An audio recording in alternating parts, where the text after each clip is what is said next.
तो speed of sound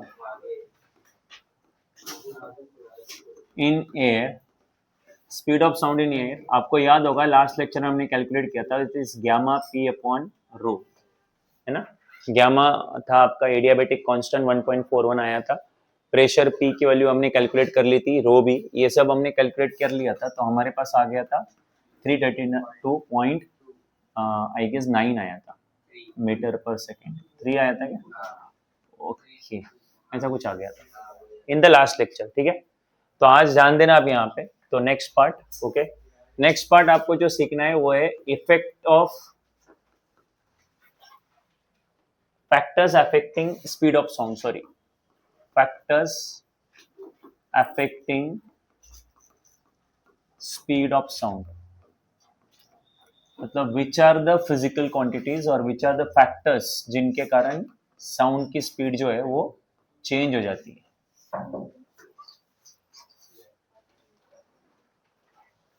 ठीक है। सो जो पहला फैक्टर जो है वो है दैट इज, ध्यान दो अभी यहाँ पे, effect of pressure on velocity of sound, effect of pressure on velocity of sound, ठीक है।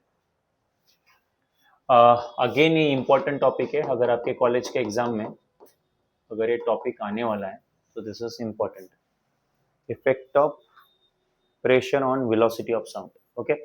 तो मुझे बताओ जल्दी से, velocity of sound in air कितना होता है, तो वेलोसिटी ऑफ साउंड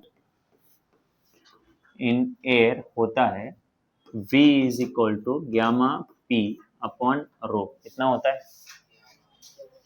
हाँ गैमा वो adiabatic constant, adiabatic ratio cp upon cv, है कि नहीं, याद नहीं क्या तुमको ये, ठीक है। नाउ ये स्पेसिफिकली एयर के लिए है,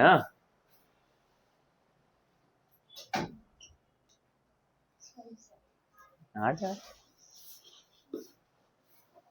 पहचानते कि मुझे, हाँ सो ये जो स्पीड है साउंड का वो एयर में है, राइट, ठीक है। ध्यान दो अभी यहाँ पे, आगे बढ़ते हैं, कॉन्सेंट्रेट करो। अब इसमें गैमा एडियाबेटिक कांस्टेंट है, गैमा की वैल्यू आप जानते हो वो cp अपॉन cv होता है, प्रेशर की वैल्यू होती है डी डी जी रो या rho D G what ever, ठीक है।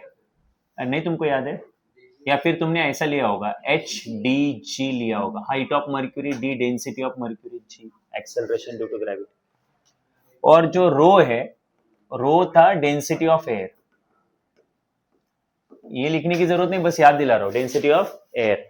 अब सोच के बताओ, ये तुमने 9th में भी पढ़ा था जो मैं अभी बता रहा हूं, ठीक है। डेंसिटी का फॉर्मूला क्या होता है, तो डेंसिटी का फॉर्मूला होता है मास अपॉन वॉल्यूम,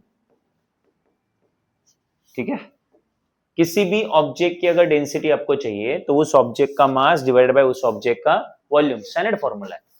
सो डेंसिटी मुझे एयर की चाहिए सपोज, क्योंकि मेरे फॉर्मूला में यहाँ पे एयर का डेंसिटी है, तो अगर मुझे डेंसिटी ऑफ एयर चाहिए तो मास भी एयर का और वॉल्यूम भी एयर का, तो मास ऑफ एयर को मैंने कैपिटल एम लिया, वॉल्यूम को मैंने वी लिया, और डेंसिटी का सिंबल आप जानते ही रो होता है, तो डेंसिटी के लिए फॉर्मूला आता है मास अपॉन वॉल्यूम। ये एग्जाम के लिए बड़ा इंपॉर्टेंट है, मतलब जो अगर नहीं समझा तुरंत पूछ लो। तो therefore volume is equal to gamma P, और डेंसिटी के लिए फॉर्मूला क्या है, मास अपॉन वॉल्यूम। समझ में नहीं आया तो तुरंत पूछ लेना। तो volume is equal to square root of gamma और पी वैसे रहेंगे। अच्छा डिनोमिनेटर में कौन है, मास डिवाइडेड बाय वॉल्यूम, तो ये जो फ्रैक्शन है वो डिनोमिनेटर में है तो उल्टा हो जाएगा, तो हो जाएगा वॉल्यूम अपॉन मास, ऐसे हो जाएगा। सो गैमा पी उसके साथ मल्टीप्लाई में वॉल्यूम और नीचे मास, ठीक है, यहां तक समझा। अब केमिस्ट्री में आपने आइडियल गैस इक्वेशन पढ़ा है क्या, नहीं, पक्का है, ठीक है। तो we know ideal gas equation is, या फॉर आइडियल गैसेस, आपने चैप्टर नंबर अगर थर्मल एक्सपेंशन वाला पार्ट, ठीक है, वहां पे अगर आप जाओगे तो वहां पे आपको ये सीखने को मिलेगा आइडियल गैस इक्वेशन। मैं अभी फिलहाल के लिए अभी डायरेक्ट ही समझ लो, अभी क्या ही बोलूँ मैं। तो पीवी इज इक्वल टू होता है एन आर टी। पी होता है प्रेशर, वी होता है वॉल्यूम, एन होता है number of moles, capital R होता है universal gas constant, capital T होता है टेम्परेचर। दोबारा बोलता हूँ, P is pressure of gas, V is volume of gas, N is the number of moles in gas, R is the universal gas constant and T is the temperature of gas. ये कौन satisfy करता है ये question, sorry equation? तो ideal gas, ideal gas ये equation क्या करता है, सेटिस्फाई।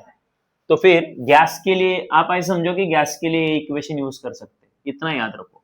तो PV is equal to NRT होता है, तो पीवी को उठा के आप यहाँ पे सॉरी पीवी के जगह पे क्या पुटअप कर दो, बोलो एनआरटी, राइट। तो फॉर्मूला क्या बनेगा, फॉर्मूला बनेगा, बट एक मिनट, फॉर्मूला बनाने के पहले रुको एक मिनट, फॉर्मूला बनाने के पहले अच्छा एक और कंफ्यूजन मत कर लेना, ये जो V है, ये वाला V वॉल्यूम वाला V है, राइट, नहीं तो बहुत कंफ्यूजन होगा। ये देखो ना, यहां से फॉलो करो ना, कैपिटल M क्या था, mass of air, capital V क्या था, तो स्मॉल v जो है वो वेलोसिटी ऑफ साउंड है, तो इधर जो v आ रहा है वो वेलोसिटी ऑफ साउंड है, और फॉर्मूला में जो v आ रहा है वो वॉल्यूम है। और मुझे पता है तुम लोगों ने गड़बड़ कर लिया है, वापस बोलो, वेलोसिटी ऑफ साउंड का फॉर्मूला क्या, बोलो under root of gamma p upon rho. Gamma जो होता है वो एडियाबैटिक कांस्टेंट होता है, p एयर का प्रेशर होता है, और रो जो होता है एयर की डेंसिटी होती है। पिछले लेक्चर में ऑलरेडी कवर हो चुका है। मैंने यहाँ पे डेंसिटी का फॉर्मूला लिखा हुआ है, डेंसिटी मतलब इस रो का फॉर्मूला लिखा हुआ है। डेंसिटी का फॉर्मूला होता है मास अपॉन वॉल्यूम। तो डेंसिटी अगर एयर की है तो मास भी एयर का और वॉल्यूम भी एयर का। अब मैंने क्या किया, ये डेंसिटी की वैल्यू, ये जो मास अपॉन वॉल्यूम जो है, ये वैल्यू जो है वो यहाँ पे पुटअप कर दी डेंसिटी के जगह पे। तो डेंसिटी के जगह पे क्या लिख दिया, बोलो मास अपॉन वॉल्यूम। अब वॉल्यूम, ये जो फ्रैक्शन है वो नीचे डिनोमिनेटर में है, तो ये उल्टा हो जाएगा और वॉल्यूम कहां चला जाएगा, ऊपर।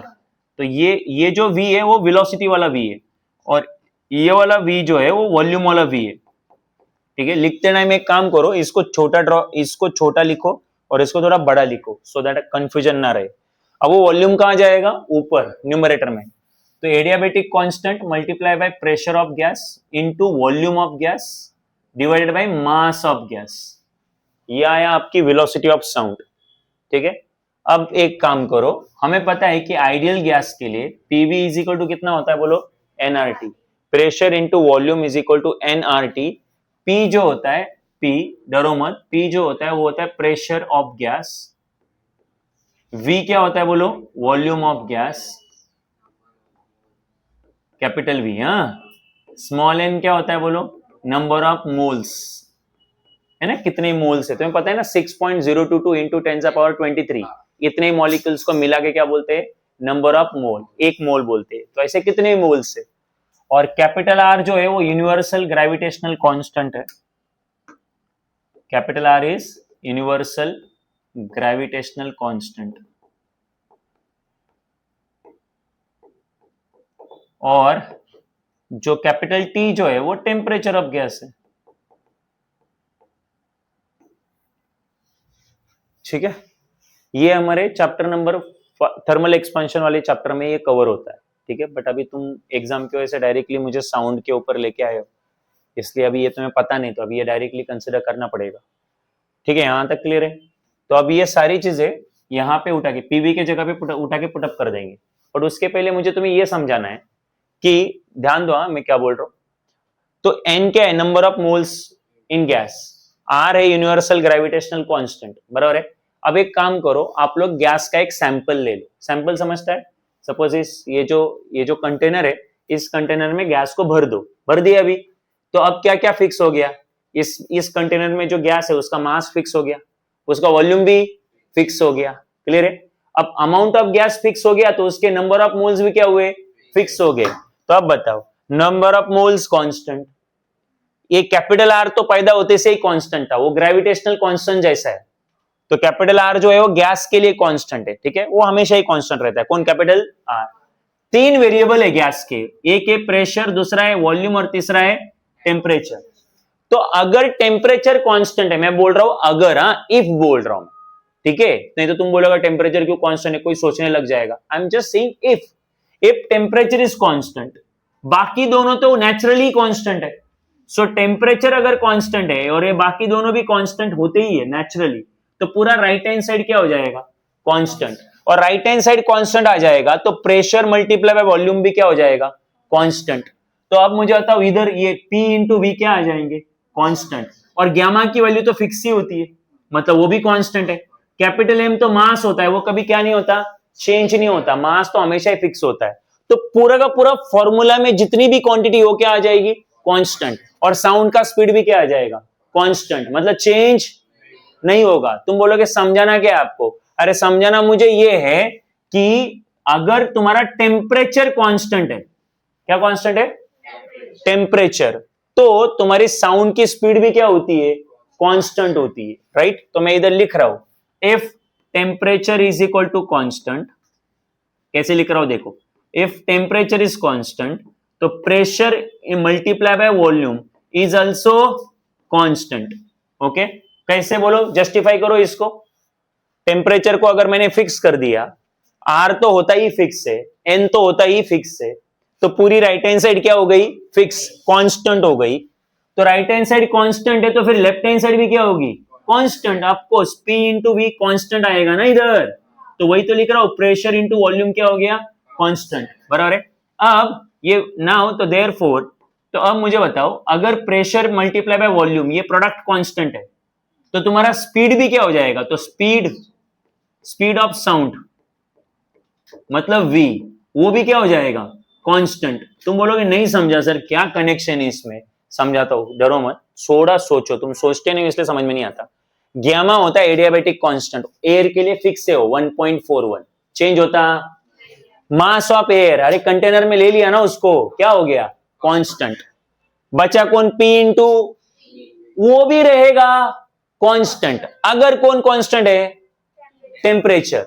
इसका मतलब ये हुआ कि टेम्परेचर चेंज हुआ तो ही प्रेशर वॉल्यूम ये प्रोडक्ट चेंज होगा, और अगर ये प्रोडक्ट चेंज होगा, ये चेंज होगा, तो ये वेलोसिटी भी क्या होगी? चेंज होगी। मतलब वेलोसिटी कब चेंज होगी? वापस बोलो, जब भी क्या चेंज हो? टेम्परेचर चेंज हो तो वेलोसिटी क्या होगी? बट टेम्परेचर चेंज नहीं होगा तो वेलोसिटी क्या नहीं होगी? बट तुम में से कोई मुझे डाउट पूछ सकता है जिसको ये थोड़ा बहुत समझा है, वो बोलेगा सर एक काम करते हैं, जान दो, टेम्परेचर मान लो कांस्टेंट है, बराबर है, ठीक है, ये टेम्परेचर कांस्टेंट है, तो P इंटू वी कांस्टेंट हो जाएगा। P इंटू वी का मतलब होता है प्रेशर और वॉल्यूम का प्रोडक्ट क्या हो जाएगा? कांस्टेंट, बराबर है, मतलब प्रोडक्ट कांस्टेंट, राइट। बट तुम बोलोगे सर आपके फॉर्मूला में P, जस्ट P भी तो है। अब P की वैल्यू अगर चेंज हुई, प्रेशर चेंज हुआ, क्योंकि अगर आप में से कोई, जैसे मैं तुम्हें देख रहा हूं, आप 10 से 11 में आ रहे हो और आपके पास बेसिक अंडरस्टैंडिंग होती है फॉर्मूला की, तो वेलोसिटी के फॉर्मूला में प्रेशर आ रहा है, तो फिर प्रेशर चेंज होगा तो वेलोसिटी भी क्या होगा? चेंज होगा। क्योंकि अगर मैं प्रेशर की वैल्यू पुटअप करूं 0 तो ये पूरा 0 होगा, अगर मैं प्रेशर की वैल्यू 1 पुटअप करूं तो ये हो जाएगा gamma V upon m। Basically pressure change हो रहा है तो वेलोसिटी भी क्या हो रही है? चेंज हो रही है, बराबर है। बट मैं बोलूंगा, तुम ना ये तब बोलोगे जब तुम्हें गैस के लॉ की अंडरस्टैंडिंग नहीं है। क्या होता है अगर प्रेशर चेंज हुआ? क्या चेंज हुआ? प्रेशर। तो प्रेशर के साथ साथ वॉल्यूम भी चेंज होगा। जैसे बलून है, बलून के अंदर हवा भर दी तो अंदर प्रेशर क्या हो रहा है? बढ़ रहा है, तो क्या वॉल्यूम उतना ही रहता है क्या? अरे या नहीं? या फिर उल्टी बात करते हैं, मतलब एक उल्टा सोचते हैं कि हमारे पास एक बलून है, उस बलून के ऊपर हमने प्रेशर लगाया, तो प्रेशर बढ़ाया तो वॉल्यूम क्या हो जाएगा? कम हो जाएगा। तो तुम जब बोलते हो कि प्रेशर चेंज हो रहा है तो साथ साथ में कौन चेंज होता है? वॉल्यूम। कंट्रोल नहीं है, प्रेशर चेंज हुआ तो वॉल्यूम भी क्या होगा? तो फिर उससे क्या होता है मैं समझाता हूं। अगर प्रेशर मान लो पहले प्रेशर है 3 पास्कल, प्रेशर कितना है? और वॉल्यूम है 2 मीटर क्यूब, तो 2 इंटू 3 कितना हुआ? 6, तो इधर 6 आया, कंबाइन 6 आया, ठीक है। अब आपने क्या किया? प्रेशर को बढ़ा दिया, प्रेशर क्या कर दिया? तो प्रेशर 3 से 6 हो गया, 3 से क्या होगा? बट प्रेशर अगर बढ़ा दोगे, ऐसे दबा दोगे उस बलून को, तो बलून का वॉल्यूम क्या हो जाएगा? कम हो जाएगा, और वॉल्यूम हो गया अभी 1 मीटर क्यूब, तो 6 इंटू 1 कितना रहेगा? 6। तो फिर आगे पहले भी इधर एज अ क्वांटिटी कितनी आ रही थी? 6, और अभी भी कितनी आ रही है? 6 ही आ रही है। वही तो मैं बोल रहा हूं, अकेला प्रेशर चेंज होता नहीं है। प्रेशर के साथ और कौन चेंज होता है? और फिर उनका मल्टीप्लीकेशन हमेशा क्या रहता है? कब तक? जब तक टेम्परेचर क्या हो। बट अगर टेम्परेचर चेंज हुआ, टेम्परेचर क्या हुआ, तो राइट हैंड साइड कांस्टेंट, तो प्रेशर और वॉल्यूम का मल्टीप्लीकेशन भी कांस्टेंट, और ये प्रेशर और वॉल्यूम का मल्टीप्लीकेशन कांस्टेंट नहीं तो वेलोसिटी भी क्या नहीं, कांस्टेंट नहीं है। मेरा पॉइंट इतना सा ही है, अकेला प्रेशर वेलोसिटी को चेंज नहीं कर सकता, ठीक है ना, अकेला वॉल्यूम वेलोसिटी को चेंज कर सकता है। वेलोसिटी को चेंज करने तो कौन कर सकता है बोलो? टेम्परेचर। अगर टेम्परेचर चेंज हुआ तो टेम्परेचर चेंज नहीं हुआ तो प्रेशर और वॉल्यूम का प्रोडक्ट क्या नहीं होगा, चेंज नहीं होगा, तो वेलोसिटी भी क्या नहीं होगी, चेंज नहीं होगी। बट अगर टेम्परेचर चेंज हुआ तो ये प्रोडक्ट भी क्या होगा, चेंज होगा, और साउंड का स्पीड भी क्या होगा, चेंज होगा। तो अगेन मैं बोलूंगा एक ही चीज याद रखो, if the temperature of air changes, if the temperature of this product will change, and अगर ये प्रोडक्ट चेंज हुआ तो साउंड का स्पीड भी क्या होगा, तो इन शॉर्ट साउंड का स्पीड चेंज होगा कि नहीं होगा ये कौन डिसाइड करता है, टेम्परेचर। तुम में से कोई बोलेगा सर ये P और V डिसाइड करते हैं, बट P और V का प्रोडक्ट कौन डिसाइड करता है, temperature. So indirectly velocity change होगी कि नहीं, साउंड का स्पीड बढ़ेगा कि कम होगा, ये कौन डिसाइड करेगा, हाँ इनडायरेक्टली टेम्परेचर चेंज डिसाइड करता है, राइट। तो वापस से एयर का टेम्परेचर चेंज हुआ तो साउंड का स्पीड भी क्या होगा, चेंज होगा। एयर का टेम्परेचर चेंज नहीं हो रहा है, फिक्स है टेम्परेचर, तो साउंड का स्पीड भी क्या नहीं होगा, चेंज नहीं होगा। अब हमें यह समझना है कि टेम्परेचर बढ़ने से साउंड की स्पीड बढ़ेगा कि कम होगा। इतना हमें पता है कि टेम्परेचर चेंज हुआ तो साउंड का स्पीड चेंज होगा, बट बढ़ेगा कि कम होगा ये डिसाइड करते हैं। तो चलो इधर देख लो, बस एक ही लाइन है अभी फिर फिनिश। तो अब मुझे बताओ वेलोसिटी ऑफ साउंड का फाइनल फॉर्मूला क्या है हमारे पास, वेलोसिटी ऑफ साउंड का फाइनल फॉर्मूला आया हमारे पास, बोलो अंडर रूट ऑफ, बोलो क्या है इधर, गामा, और आगे कौन है, P into V, pressure into volume, but pressure into volume की वैल्यू क्या है बोलो, nRT, और नीचे कौन है, मास, अरे आया नहीं। तो अब इधर देख के बताओ वेलोसिटी ऑफ साउंड और तुम्हारा टेम्परेचर आपस में कैसे डायरेक्टली प्रोपोर्शनल है, क्योंकि वेलोसिटी ऊपर है, इधर देखो ना वेलोसिटी न्यूमरेटर में है ना, तो टेम्परेचर ये क्वांटिटी भी कहां है, न्यूमरेटर में, तो फिर दोनों आपस में कैसे हुए, डायरेक्टली प्रोपोर्शनल। अरे ये ऊपर है तो ये भी कहां है, तुम बोलोगे स्क्वायर रूट भी है, हाँ ठीक है ना स्क्वायर रूट है, क्या फर्क पड़ता है, बट है तो दोनों न्यूमरेटर में है ना, तो वेलोसिटी और टेम्परेचर डायरेक्टली प्रोपोर्शनल है। तो टेम्परेचर बढ़ेगा तो स्पीड का, साउंड का स्पीड भी बढ़ेगा, और टेम्परेचर कम होगा तो साउंड का स्पीड भी क्या होगा, कम होगा। इसका मतलब अगर एयर कोल्ड है तो हमारी साउंड धीरे धीरे ट्रेवल करेगी, और अगर एयर वार्म है या हॉट है तो हमारी साउंड जल्दी ट्रेवल करेगी, ठीक है, क्योंकि साउंड की स्पीड मतलब v और टेम्परेचर आपस में कैसे, directly proportional. Higher the temperature higher is the velocity of sound, lower is the temperature lower is the velocity of sound.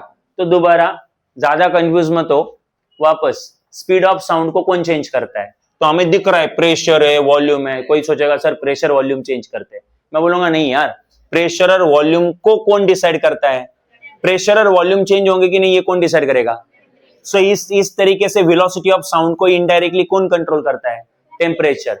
Only if the temperature changes then product of pressure and volume will change, then ultimately sound का speed will change.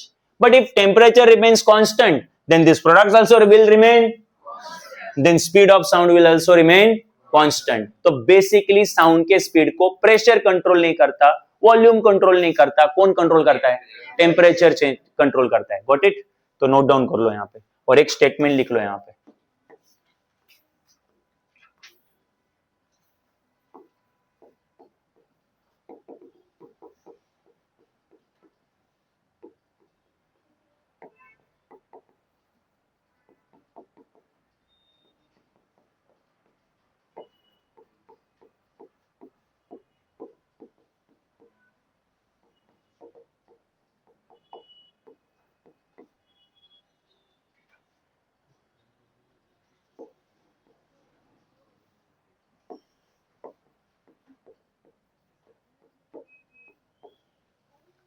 इधर क्या लिखा हुआ है, change in pressure does not affect the speed of sound unless temperature changes.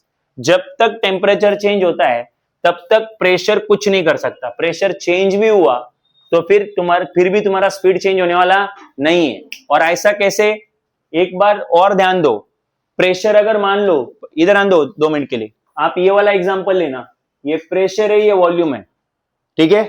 हमें पता है pressure बढ़ा है तो वॉल्यूम क्या होता है, कम होता है। तो मान लो इनिशियली प्रेशर 1 पास्कल था और वॉल्यूम 3 पास्कल था, तो 1 into 3 कितना हुआ, 3। मान लो हमने प्रेशर बढ़ा दिया, बाद में प्रेशर बढ़ा के 1 से सीधा 3 किया, तो वॉल्यूम बढ़ के 3 से कितना होने वाला है, 1 होने वाला है। तुम बोलोगे ये कैसे पता है आपको कि वॉल्यूम 3 से 1 ही होगा? हाँ, क्योंकि प्रेशर और वॉल्यूम इनवर्सली प्रोपोर्शनल है, बराबर उनका चेंज वैसे ही होता है। तो 3 into 1 कितना होगा, 3। मतलब प्रेशर अगर चेंज भी हुआ तो प्रेशर की चेंज को कौन कैंसल आउट कर लेता है, वॉल्यूम। ये प्रोडक्ट कभी भी चेंज होता नहीं है। आपको अगर स्पीड को चेंज करना है तो इस प्रोडक्ट को चेंज करना पड़ेगा। अकेला प्रेशर चेंज हो गया कोई मतलब, ये देखो नहीं यहाँ पे 1 into 3 हमेशा 3, मतलब वो प्रोडक्ट हमेशा सेम ही रहता है। तो ये प्रोडक्ट, अगर ये प्रोडक्ट चेंज होगा तो ही स्पीड चेंज होगा, बट प्रोडक्ट तभी चेंज होगा जब कौन चेंज होगा, टेम्परेचर। इसलिए मैंने ये स्टेटमेंट दिया है कि change in pressure does not affect the speed of sound unless temperature changes. जब टेम्परेचर चेंज होगा तभी स्पीड चेंज हो सकता है, ठीक है। अकेला प्रेशर या अकेला वॉल्यूम कुछ नहीं कर सकता।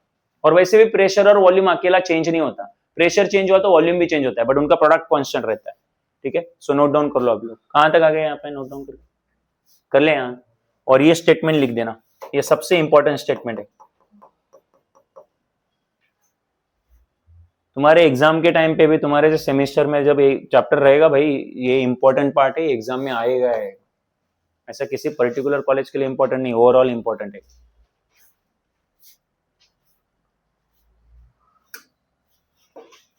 और ये फॉर्मूला जो है वो याद रखना आपके फर्दर स्टडीज के लिए, क्योंकि ये आगे चल के भी है।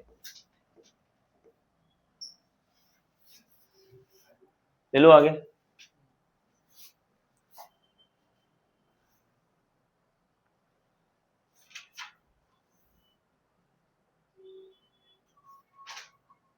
ले लो इसको आगे, हो गया ना आपका यहाँ पे, ठीक है। आगे सेकंड है effect of temperature on velocity of sound in air. Again sure short question, 3 mark के लिए। Effect of temperature on velocity of sound, है ना। टेम्परेचर का क्या इफेक्ट है, तो तुम बोलोगे सर अभी अभी तो आपने बताया टेम्परेचर चेंज होने से स्पीड भी क्या होता है, चेंज होता है, राइट। हाँ, हमें एग्जैक्ट वैल्यू चाहिए, फॉर्मूला चाहिए, ठीक है। तो जल्दी से बोलो, हमें अभी अभी 2 मिनट पहले हमने कैलकुलेट किया है, वेलोसिटी इज इक्वल टू, बोलो क्या होता है वापस, पूरा अगर चाहिए तो मैं पूरा बोल देता हूं, गामा पी अपॉन डेंसिटी। तो डेंसिटी सबको पता है, मास अपॉन वॉल्यूम। तो फिर वेलोसिटी इज इक्वल टू, ठीक है, ये वॉल्यूम वाला वी है, तुम लोग बहुत कंफ्यूज कर लेते हो, ठीक है। वी कौन सा, ये वाला कौन सा वी है, वेलोसिटी वाला, और ये वाला कैपिटल वाला वी है वो वॉल्यूम वाला, ठीक है। तो फिर ये velocity is equal to gamma P और ये मास अपॉन वॉल्यूम, तो ये वॉल्यूम ऊपर चला जाएगा, तो velocity is equal to gamma P V upon mass, ठीक है। और मैंने तुम्हें क्या बताया कि पीवी इज इक्वल टू कितना होता है, एनआरटी, आइडियल गैस के लिए, याद रखने का। और अगर गैस में 1 मोल ही होगा तो for N is equal to 1, और कितना इजी हो जाएगा गैस में अगर 1 ही मोल रहेगा तो फिर इक्वेशन क्या हो जाएगा, PV is equal to RT, N की वैल्यू 1 ले लेंगे। तो इक्वेशन क्या बनेगा बोलो, वेलोसिटी ऑफ साउंड जो है, वेलोसिटी ऑफ साउंड बनेगा, बोलो कहां से कितना बनेगा, बोलो गामा, और ये पीवी के जगह पे कितना आएगा बोलो, आरटी।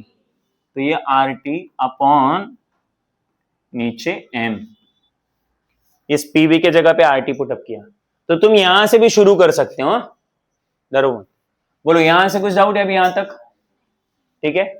तो मान लेते हैं, इधर आंदो अभी यहाँ पे, तो ये v जो है वेलोसिटी ऑफ साउंड है, गामा आर और एम के बारे में बात मत करो क्योंकि ये तीनों कांस्टेंट है, कभी चेंज होते नहीं है, ठीक है। चेंज कौन होगा, टेम्परेचर। तो मान लेते हैं कि इनिशियली जो टेम्परेचर है, right, late for temperature T1, मतलब जो टेम्परेचर है वो आपका बढ़ के कितना हुआ, T1 हो गया। तो बोलो फिर स्पीड का फॉर्मूला क्या आएगा, बोलो ग्यामा आर T1 और मास कितना रहेगा m। तो वेलोसिटी को बोल दो v1, क्योंकि ये वेलोसिटी अलग रहेगी ना, टेम्परेचर अलग तो वेलोसिटी भी अलग। दो टेम्परेचर ले रहे हैं हम लोग, एक T1 ले लेंगे और एक T2। And let for temperature T2, अगर टेम्परेचर T2 हो गया राइट, तो फिर वेलोसिटी ऑफ साउंड क्या बनेगा, बोलो gamma R T2 upon m। एक बात बताओ, राइट हैंड साइड को देखो दोनों के, gamma R T1 upon m, gamma R T2 upon m, दोनों की राइट हैंड साइड देखो, राइट हैंड साइड सेम है क्या, नहीं, अरे हाँ बोल रहे हो, इधर टेम्परेचर T1 है भाई, इधर टेम्परेचर T2 है, तो आंसर सेम आने वाला है क्या, नहीं, तो फिर इस वाले स्पीड को V2 बोल दो। तो ये स्पीड ऑफ द साउंड है जब टेम्परेचर T1 है, और ये स्पीड ऑफ द साउंड है जब टेम्परेचर कितना है, T2 है। तो दोनों को डिवाइड कर दो अभी, तो V1 upon V2 is equal to, तुम बोलो क्यों डिवाइड करो, देखते जाओ ना यार, gamma R T1 upon m और नीचे gamma R T2 upon m। So यहां से ऊपर भी स्क्वायर रूट है, नीचे भी स्क्वायर रूट है, एक ही स्क्वायर रूट ले लो, तो gamma R T1 upon m upon gamma R T2 upon m। So अब बताओ, इधर देखो न्यूमरेटर में इधर ग्यामा है, इधर भी ग्यामा है, कैंसिल हो जाएगा, r और r भी कैंसिल हो जाएगा, m और m भी कैंसिल हो जाएगा, तो ये अंडर रूट ऑफ ऊपर आएगा T1 और नीचे आएगा T2। तो speed is equal to V1 upon V2 is equal to under root of T1 upon T2।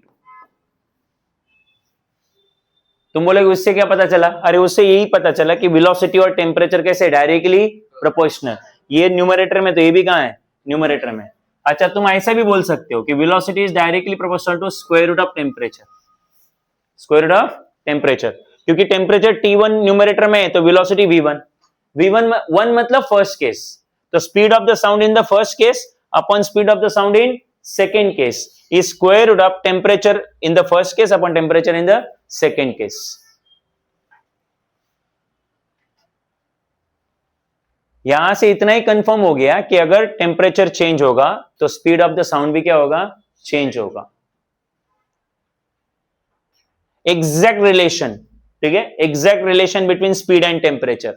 तुम बोलोगे फिर पिछले वाले फॉर्मूला में क्या था, उधर भी तो स्पीड और टेम्परेचर का रिलेशन था, तो इसमें बाकी सारी क्वांटिटीज भी थी ना, राइट, यहां पे बाकी सारी क्वांटिटीज भी थी, तो ये exact only relation between speed and क्या है, temperature, exclusive relation between speed and temperature, ठीक है। अब इसका यूज क्या है, तो इसका यूज ये है, इधर आन दो, एक एग्जांपल दे रहा हूं मैं तुमको। If the speed of sound when the temperature is 400 Kelvin is 200 meter per second. If the speed of sound when temperature is 400 Kelvin, temperature जब 400 केल्विन था तो साउंड की स्पीड कितनी थी, 200। Find the speed of sound, find the speed of sound when temperature is 1600 Kelvin। Temperature जब 1600 kelvin होगा तो speed कितना होगा, तो अब बताओ, पहले टेम्परेचर कितना दिया है आपको 400 केल्विन, और उस टाइम पे स्पीड कितना दिया है आपको 200 मीटर पर सेकेंड। तो जब टेम्परेचर 400 केल्विन तो स्पीड 200 मीटर पर सेकेंड। अब टेम्परेचर कितना दिया है नेक्स्ट केस में 1600 केल्विन, और आपको इस केस का क्या निकालने बोला है, स्पीड, तो V2 क्वेश्चन मार्क। तो देयरफॉर हमारे पास डायरेक्ट रिलेशन है ना। So V1 upon V2 is equal to क्या होता है, T1 अपॉन T2। तो V1 है कितना 200, V2 निकालना है, T1 है कितना 400 और T2 है कितना 1600। तो ये दो जीरो कैंसिल, सो क्या आएगा 200 upon V2 is equal to 4 upon कितना आएगा 16। तो 4 1 जा 4, 4 4 जा 16, 1 का स्क्वायर रूट 1, नीचे 4 का स्क्वायर रूट 2, ये 200 अपॉन V2 क्रॉस मल्टीप्लाई करो तो 2 2 जा कितना हो जाएगा 4, 400 और V2 इंटू 1 कितना आएगा V2। तो therefore V2 is equal to कितना आया 400 मीटर पर सेकेंड। नहीं समझा अभी भी, बाउंसर गया क्या, राइट। तो आपको टेम्परेचर दिया था पहले केस का और पहले केस में साउंड का स्पीड दिया था, और दूसरे केस का आपको टेम्परेचर दिया था बट क्या नहीं दिया था, साउंड का स्पीड नहीं दिया था, तो हमने कैलकुलेट कर लिया। कहां पे दिक्कत है बोलो, किधर किधर किधर?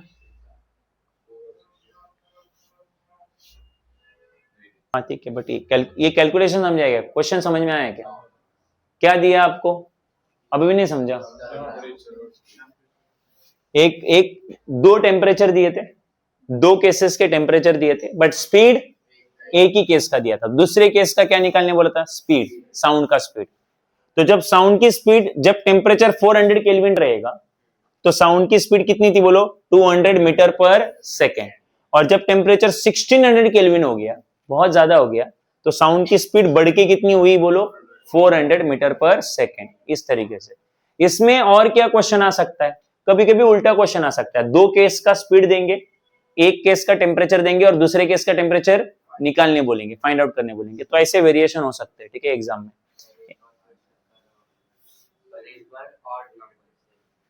तो तू करना भाई,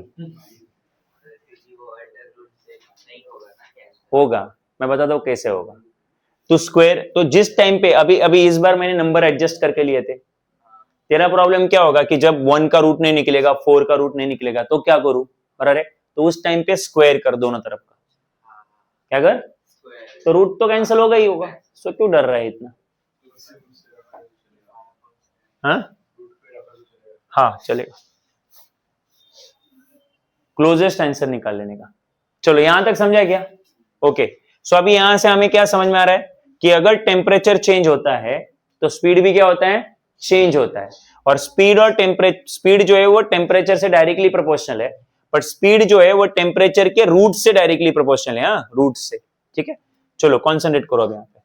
तो अब एक हम लोग केस ले रहे, ठीक है, तो लेट टेम्परेचर जो है इनिशियली, लेट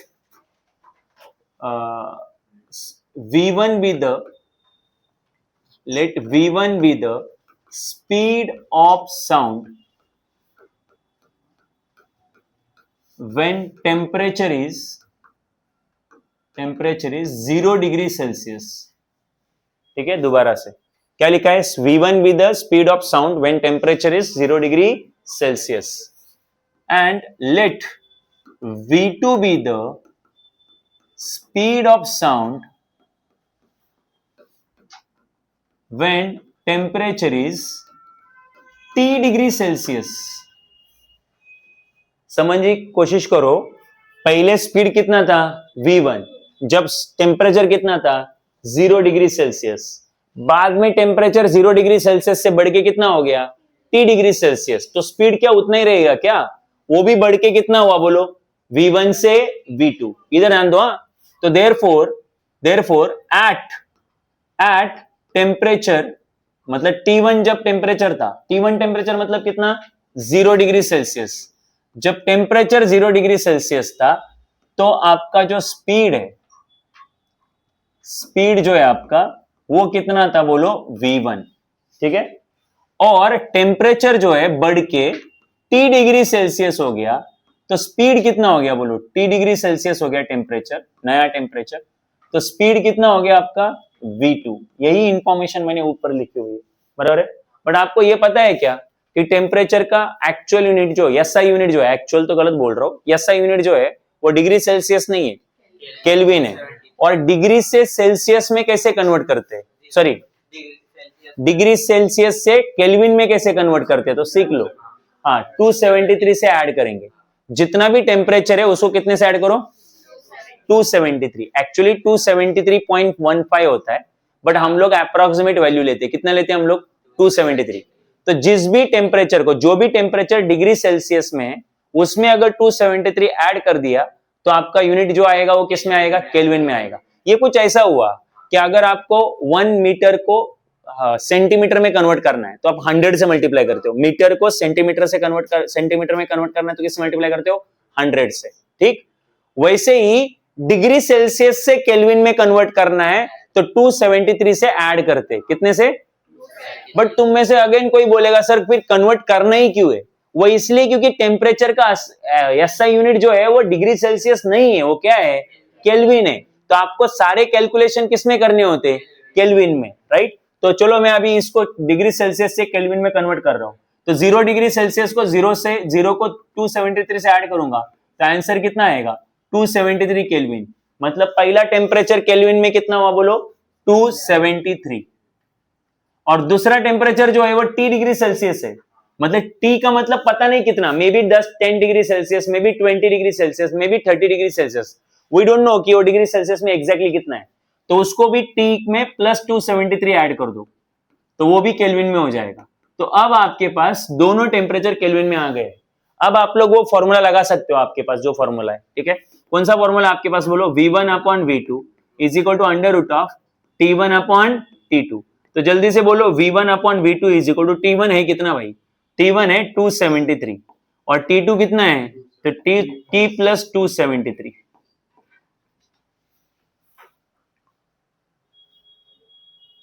हो गया, ओके। अब इसको सॉल्व करने के लिए एक काम कर रहा हूं, इसको ना मैं उल्टा कर रहा हूं, रेसिप्रोकल ले रहा हूं इसका, ठीक है। V1 हुआ स्पीड, अच्छा इधर आ जाओ सब लोग। V1 कौन सा स्पीड है जब टेम्परेचर कितना था 0 डिग्री सेल्सियस, कितना था। तो आप लोग ना एक काम करो, आप लोग ना आपके सिंबल्स थोड़े चेंज कर दो। V1 का सिंबल जो है ना वो V1 ना लेते हुए, V1 का सिंबल V1 ना लेते हुए V0 कर लो। क्या कर लो, V0। तुम बोला ऐसा क्यों, क्योंकि वो डायरेक्टली देख के पता चलेगा ना वो तब का स्पीड है जब टेम्परेचर कितना था 0 डिग्री सेल्सियस, और जब टेम्परेचर T डिग्री सेल्सियस था तो स्पीड जो है वो आपका VT कर दो, VT, V सफिक्स में T। तो देख से पता चलेगा कि ये वाला स्पीड तब है जब टेम्परेचर कितना है 0 डिग्री सेल्सियस, और ये वाला स्पीड तब है जब टेम्परेचर कितना है बोलो T डिग्री सेल्सियस। तो फिर आपका रूल क्या बनेगा, वापस से बोलो। V1 मतलब इनिशियल स्पीड तो वो V0, V2 मतलब फाइनल स्पीड कितना है VT। अच्छा अंदर T1 मतलब पहले का टेम्परेचर 273, और T2 मतलब अभी का टेम्परेचर वो आएगा T प्लस 273। यहां तक क्लियर है। अच्छा अब मैं चाहता हूं कि आप एक काम करो, इसको ना ऐसा इसका रेसिप्रोकल ले लो। रेसिप्रोकल समझता है कि आपको, उल्टा कर देना। तो रेसिप्रोकल कर दोगे तो क्या आएगा बोलो जल्दी से, VT अपॉन V0 होगा ऐसा। बट लेफ्ट में रेसिप्रोकल किया तो राइट में भी रेसिप्रोकल होगा। तो क्या हुआ, ऐसा आएगा क्या, T प्लस 273 डिवाइड बाई 273। अरे नहीं होगा यार, कितना सिंपल है। क्या लिया आपने, रेसिप्रोकल। क्या 10th में है क्या सब ये लिख के दिखाने के लिए, टेकिंग रेसिप्रोकल। और रेसिप्रोकल एक तरफ नहीं होता, लेना है तो दोनों तरफ। तो ये हो गया रेसिप्रोकल। तुम बोलोगे बट उससे क्या होगा सर, तो देख लो ना क्या होगा, VT upon V0 is equal to under root of T upon 273 plus 273 upon 273। तो 273 क्या हो जाएगा, कैंसिल। तो फिर ये क्या आएगा, T अपॉन 273 प्लस 273 कैंसिल हुआ तो कितना आएगा 1 आएगा ना 1। और नीचे कौन आया, VT अपॉन V0। अच्छा VT अपॉन V0 को वैसे रखो और ये रूट हटा दो। सबको पता है रूट हटा दिया तो पावर में कितना आता है बोलो 1/2। रूट हटा दिया तो पावर में कितना आता है 1/2। क्या नहीं पता, क्या कॉम्प्लेक्स नंबर चैप्टर में इतना सारा पढ़ा ना। क्यूब रूट हटाया तो 1/3 आता है, फोर्थ रूट हटाया तो 1/5 आता है, nth रूट हटाया तो 1/n आता है, तो स्क्वायर रूट हटाया तो कितना आएगा 1/2। और अंदर क्या बचेगा बोलो, T plus 273 plus 1, T upon 273 plus 1। अच्छा उसको अच्छा दिखने के लिए ऐसे लिखो क्या, 1 प्लस T अपॉन 273। अब ये दोनों सेम ही क्या अलग अलग है, बिल्कुल सेम है। रूट हटा के 1/2 लिख सकते हैं। और अंदर एडिशन है, एडिशन में मैटर नहीं करता किसको पहले लिखोगे किसको बाद में लिखोगे। अरे बोल भाई, क्लियर है क्या। अब मैं आगे जो बोल रहा हूं ना ठीक से सुनना। तो डायलॉग तो वही नो है बट तुम्हें तो कुछ पता नहीं। वही नो, इधर आन दो, 1 प्लस एक्स की पावर n जो होती है वो होती है 1 plus N X. 1 plus X की पावर कितनी n, इसका फॉर्मूला क्या होता है 1 प्लस एन एक्स। और ये कब अप्लाई होता है, जब भी तुम्हारा x बहुत छोटा हो 1 से। Whenever x is very less than 1, ये आता है फॉर्मूला। अब मुझे पता है तुम्हारे दिमाग खराब पे कहां से आया अचानक से। एक चैप्टर है, उस चैप्टर का नाम है बाइनोमियल इंडक्शन, ठीक है, चैप्टर नंबर 4 मैथ्स 2। उसमें जब तुम जाओगे तो वहां पे तुम लोग इसका एक्सपांशन सीखोगे, ठीक है। बट तुम बोलोगे सर वो तो चैप्टर नंबर 4 में है, फिर क्या होता है ना, फिजिक्स में कुछ कुछ चीजें चाहिए होती है, जैसे डेरिवेटिव चाहिए। अब डेरिवेटिव पूरा चैप्टर थोड़ी सीखते बैठेंगे हम लोग, मैंने जितना डेरिवेटिव चाहिए उतना तुम्हें बता दिया। फिजिक्स में हमें इंटीग्रेशन चाहिए, हमने सीखा ना वो, तो हमने इंटीग्रेशन जितना हमें सीखना है वो सीख लिया। तो वैसे बाइनोमियल इंडक्शन पूरे चैप्टर की जरूरत नहीं है, बाइनोमियल इंडक्शन में हमें बस इस फॉर्मूला की जरूरत है।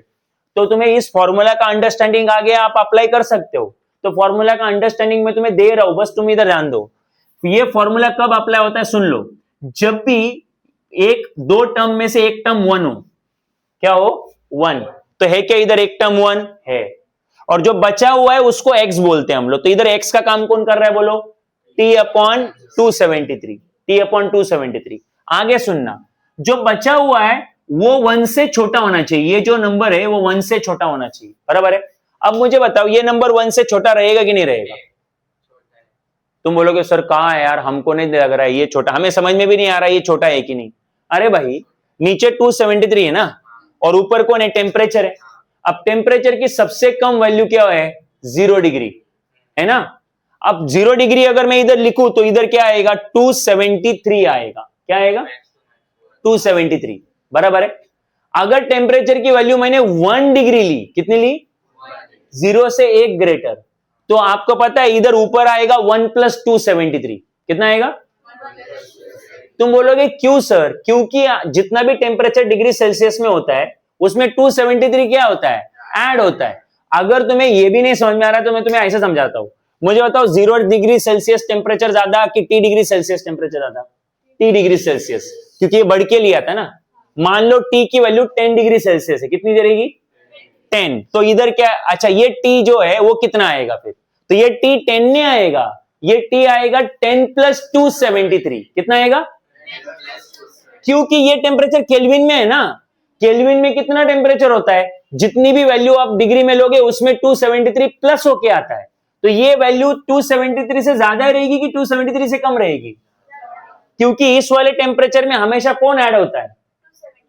अरे आपने टेम्परेचर 50 डिग्री सेल्सियस लिया, तो क्या आप इधर 50 पुट करोगे कि 50 + 273 पुट करोगे? बताओ क्यों? क्योंकि ये टेम्परेचर डिग्री सेल्सियस में कि केल्विन में है। तो जितना भी टेम्परेचर तुम लोग डिग्री सेल्सियस में लोगे उसमें यहां पे पुट करते टाइम 273 क्या करोगे? ऐड करोगे। तो ये नंबर 273 से बड़ा आएगा कि छोटा आएगा? हाँ शाबाश, 273 से बड़ा आएगा। ठीक है, मैं बोलूंगा ये 273 से हमेशा छोटा आएगा। तुम बोलोगे फिर पिछले 1 मिनट में आप क्या बोल रहे थे? राइट? नहीं नहीं, तुम बोलोगे फिर नहीं वैसा नहीं वैसा नहीं, फिर तुम 1 मिनट में क्या बोल रहे थे? मैं ये बोल रहा था कि भाई कोई तो मुझे काउंटर करे कि ये जो वैल्यू है T अपॉन 273 वो 1 से लेस रहेगी। बताओ कैसे, सोच के बताओ। और अगर ये T अपॉन 273 अगर ये 1 से लेस नहीं रहेगी तो ये फॉर्मूला लगेगा ही नहीं। हाँ नहीं नहीं, बड़ा सिंपल है, एलसीएम लेके नहीं।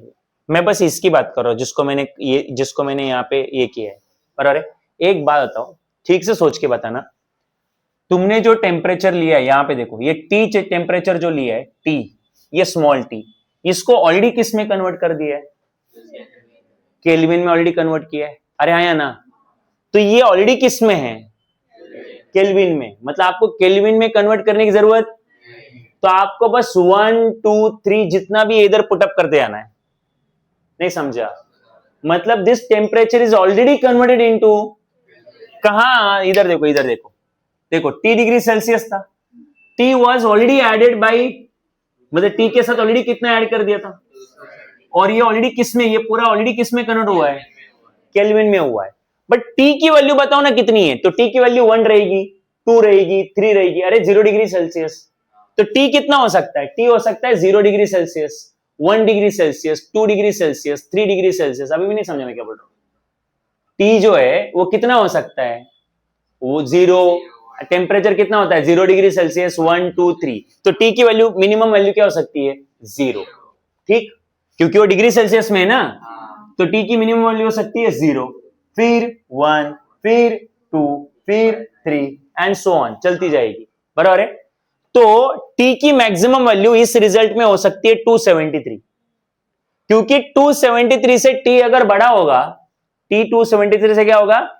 क्योंकि टेम्परेचर 274 डिग्री भी तो हो सकता है, बट हमें टेम्परेचर कितना चाहिए, 273 से कम चाहिए। तो मैं बता दू क्यों, क्योंकि जब मेरा टेम्परेचर 273 से कम रहेगा तो ही ये जो डिवीजन है वो लेस देन 1 रहेगा।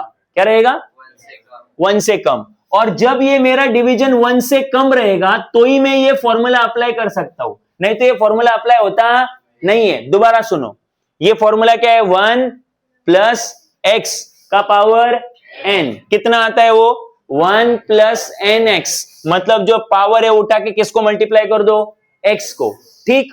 बट ये तभी ट्रू है जब तुम्हारा x जो है वो किससे लेस देन हो, 1 से। मैंने लिखा तो है x is far less than 1, but x कब लेस देन 1 होगा, x मतलब ये 1 से छोटा होना चाहिए।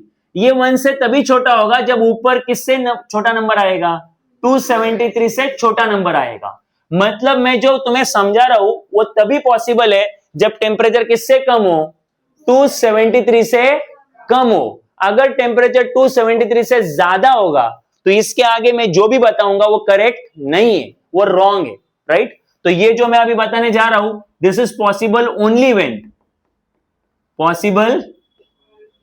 व्हेन बोलो temperature is less than 273 degree Celsius. मतलब मैं तुम्हें अभी जो भी बताने जा रहा हूं वो खाली किसके लिए पॉसिबल है, 273 से कम टेम्परेचर के लिए पॉसिबल है। क्योंकि ये जो इधर अगर 273 से कम नंबर आया, मान लो ऊपर 272 आया, तो ऊपर छोटा नंबर है, नीचे बड़ा नंबर है, आंसर 0 पॉइंट में आएगा। किसमें आएगा, और जो आंसर 0 पॉइंट में आता है वो क्या होता है, लेस देन 1 होता है। और फिर ये फॉर्मूला मेरा काम करेगा। तो अब मैं जब वापस बताऊं मैं किस टेम्परेचर के लिए काम कर रहा हूं, बोलो 273 डिग्री सेल्सियस कम, उससे कम वाले टेम्परेचर के लिए काम कर रहा हूं, राइट। तो बताओ आगे फॉर्मूला लगा दो अभी इधर, तो फॉर्मूला लगा दोगे, कौन सा फॉर्मूला लगाओ, बोलो 1 प्लस टी अपॉन 273 का पावर कितना, 1/2, राइट। इसको स्टार मार्क करो क्योंकि फिर ये वैल्यू निकाल के इसमें वापस डालेंगे हम लोग। तो बोलो 1 प्लस टी अपॉन 273 इंटू 1/2 का आंसर क्या आएगा, इसके साथ कंपेयर करो ना, ये दोनों कंपेयर करो, क्या आंसर आएगा, बोलो 1 प्लस कौन है इधर, n की जगह पे कौन है इधर 1/2, और इंटू कितना है बोलो t अपॉन 273। ठीक है, मैं दोबारा बोल रहा हूं, कुछ जरूरत नहीं है फॉर्मूला कहां से आया पता करने की। इतना याद रखो कि 1 plus X raise to the n is equal to कितना होता है, 1 plus N X, and this formula is applicable only when जो इधर 1 के साथ जो नंबर रहेगा वो 1 से क्या होना चाहिए, छोटा होना चाहिए, बस, राइट। इतना इंश्योर करो, जब ये 1 से छोटा रहेगा तो ऐसा फॉर्मूला डायरेक्ट लगा सकते हो, कहां से कैसे कुछ लेना देना नहीं, बस फॉर्मूला याद रखो। तो अब बताओ ये कितना रहेगा, बोलो 1 प्लस 1 इंटू टी कितना हुआ t, और 273 इंटू 2 करोगे तो आई गेस 546 समथिंग कुछ आता है, जरा चेक करो कितना आता है, 546। तो वैल्यू कितनी आई बोलो, 1 प्लस टी अपॉन 273 का पावर 1/2 की वैल्यू कितनी आई, 1 प्लस टी अपॉन 546। एक बात बोलू, अगर ऐसे ये वाला फॉर्मूला नहीं लगाते तो कभी भी ये सॉल्व होता नहीं, राइट। ये सॉल्व इसलिए हुआ है क्योंकि हमने ये फॉर्मूला लगाया है, ठीक है। तो अब बताओ Vt upon V naught is equal to कितना आया, तो V2 अपॉन वी नॉट आया, इसकी वैल्यू कितनी आई बताओ ना अभी, इसकी वैल्यू आई 1 प्लस टी अपॉन 546। तो 1 plus T upon 546, right, 1 plus T upon 546। अब मुझे बताओ ये वी नॉट इधर डिवाइड उधर गया तो मल्टीप्लाई, तो Vt is equal to V naught 1 plus T upon 546, और ये आया आपका फॉर्मूला।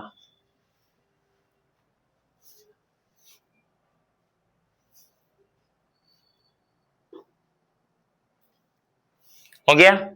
अब मुझे बताओ तुम लोग, ये कंफ्यूजन रहेगा कि ये फॉर्मूला, इधर आन दो सब लोग, ये फॉर्मूला का काम क्या है, मतलब ये फॉर्मूला का रोल क्या है, राइट। तो रोल तुम्हें समझाता हूं, पहले तुम लोग इसको नोट डाउन कर लो।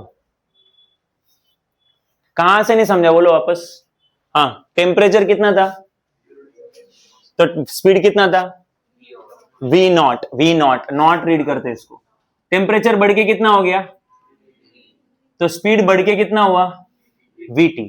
बट 0 डिग्री सेल्सियस केल्विन में कितना होता है, क्योंकि उसमें 273 ऐड करते हैं, और T डिग्री सेल्सियस भी केल्विन में कितना होता है, T प्लस 273। अच्छा, हमारे पास ये फॉर्मूला ऑलरेडी है, तो V1 स्पीड मतलब V नॉट, v1 मतलब स्टार्टिंग का स्पीड v0 है, v2 मतलब फाइनल स्पीड, तो फाइनल स्पीड हमारे पास vt है। अच्छा, ये t1 की वैल्यू हमने 273 पुटअप कर दी और ये t2 की वैल्यू t प्लस 273 पुटअप कर दी, दोनों तरफ का रेसिप्रोकल लिया, कुछ ऐसे आया 273, बीच में एडिशन साइन है तो 273 दोनों को डिवाइड करेगा, तो ये आया 2t/273, ये आया 273/273। आप आंसर क्या कैलकुलेट, मतलब ये दोनों आपस में कैंसिल आउट हुए, तो आंसर कितना आएगा 1, तो ये आएगा t/273 प्लस 1। अच्छा, रूट है बड़ी इधर, अब ये t/273 प्लस 1 का रूट कभी निकलेगा नहीं, कैसे निकलेगा, हमें पता ही नहीं t क्या है वही नहीं पता, तो रूट कैसे निकाले, तो इसलिए रूट हटा के पावर में कितना लिखा 1/2, और ये मेरे पास जो सिचुएशन आया 1 प्लस एक्स का पावर n जैसा सिचुएशन आया, तो मैंने 1 प्लस एक्स का पावर n ये फॉर्मूला लगा दिया। ये फॉर्मूला क्या होता है 1 प्लस nx, बट ये फॉर्मूला तभी काम करता है जब आपकी x की वैल्यू किससे कम हो, लेस देन 1 हो, मतलब ये लेस देन 1 चाहिए, बट इसकी आंसर लेस देन 1 आने के लिए t मैक्सिमम कितना हो सकता है 273 से कम, है ना, क्योंकि 273 नंबर पुट करोगे इधर तो 273/273 इतना आएगा 1। अच्छा, 273 से बड़ा नंबर डाला तो आंसर 1 पॉइंट समथिंग आएगा, बट हमें 1 से क्या चाहिए, कम चाहिए, तो आप इधर कितना नंबर रखो, बोलो 273 से कम नंबर रखो, इधर छोटा नंबर रहेगा 273 से, नीचे डिवाइड बाय 273, तो आंसर 0 पॉइंट में आएगा, तो ये जो होल नंबर है, पूरा नंबर जो है वो लेस देन 1 हो गया। अब अगर ये नंबर लेस देन 1 हो गया तो you can apply this formula, which formula 1 plus x इसका power n is equal to 1 plus nx, तो बोलो जल्दी से, तो 1 प्लस t/273 का power 1/2 is equal to 1 plus n, n मतलब 1/2 और x की जगह पे कौन है t/273, तो ओवरऑल ये कितना है 1 प्लस t/546, ये उठा के हमने इधर पुटअप कर दिया और वो फॉर्मूला जो पीछे लाया था वो आया, राइट, कुछ डाउट है अभी यहां तक, लिखा है तुमने यहां तक, ओके। सो इसके आगे सो बोलो v0 इधर डिवाइड था, इधर गया तो मल्टीप्लाई, अब इस v0 को अंदर भेज दो, तो v0 अगर अंदर चला गया तो बोलो कितना आएगा v0 इंटू 1 कितना आएगा v0, और v0 इंटू t अपन 546, v0 इंटू t इंटू 546। अब मैं तुम्हें समझाता हूं इस फॉर्मूला का रूल, मतलब इधर कॉन्सेंट्रेट करो अभी, तो v0 क्या था, we know v0 is speed of sound at 0 degree Celsius, v0 क्या था जल्दी से बोलो, speed of sound at 0 degree Celsius, है ना। अच्छा, 0 डिग्री सेल्सियस का मतलब क्या होता है, दैट इज 273 केल्विन, 273, अच्छा, बट हमें ये ऑलरेडी पता है कि एट दिस टेम्परेचर, इस टेम्परेचर के लिए आपका जो स्पीड है वो होता है 332 metre per second, it is already measured, it is already measured, ठीक है, at NTP, at NTP, NTP के लिए आपका स्पीड जो है वो फिक्स है, कितना है बोलो 332 मीटर पर सेकेंड। कुछ दिमाग में नहीं जा रहा तो इतना याद रखो कि 0 डिग्री सेल्सियस पे temperature of sound, sorry speed of sound already measured है, प्रैक्टिकली मेजर्ड है, और वो कितना है बोलो 332 मीटर पर सेकेंड। ऐसा समझो कि आपको एक ही टेम्परेचर का स्पीड पता है, वो कौन सा 0 डिग्री सेल्सियस वाला टेम्परेचर, 0 डिग्री सेल्सियस जब टेम्परेचर रहेगा, मतलब 273 केल्विन जब टेम्परेचर रहेगा, तो स्पीड आपको ऑलरेडी पता है, बोलो कितना 332 मीटर पर सेकेंड, बट बाकी टेम्परेचर के लिए स्पीड पता नहीं है। अब वो बेचारे कितने सारे टेम्परेचर के लिए प्रैक्टिकल करते बैठेंगे, कोई बोलेगा मुझे 1 डिग्री सेल्सियस पे कितना टेम्परेचर है, सॉरी स्पीड है बताओ, कोई बोलेगा 1.5 पे कितना स्पीड है वो बताओ। अब हर टेम्परेचर के लिए स्पीड थोड़ी ना मेजर करते बैठेंगे प्रैक्टिकली, तो खाली किसका मेजर करके रखा हुआ है बोलो 0 डिग्री सेल्सियस का मेजर करके रखा हुआ है, कितना है वो 332 मीटर पर सेकेंड। तो फॉर्मूला में पुटअप कर दो, तो देखो speed of sound at temperature T, speed of sound at temperature T is equal to कितना आया v0, what is v0 332 plus आगे अगेन v0 मतलब 332, और t तो वो टेम्परेचर है वो हमें पता नहीं है, ठीक है, और नीचे कितना है 546। अच्छा, सो इसको थोड़ा आगे सॉल्व करो फिर, तो 332 प्लस इसको सॉल्व करोगे तो 0.6 आता है, कितना आता है 0.6, को सॉल्व करके देखना बाद में, बट मैं तो बोलूंगा अभी डायरेक्ट ले लो, 0.6 आता है, इंटू कितना आएगा बोलो t, तो आपका फॉर्मूला कितना निकल के आएगा, तो 0.61 है, टेक्स्ट बुक में चेक किया मैंने 0.61। अच्छा, तो फॉर्मूला क्या बनेगा बोलो, तो फॉर्मूला बनेगा speed of sound when temperature is t, speed of sound when temperature is t is equal to 332 plus 0.61 into t. This is the speed of sound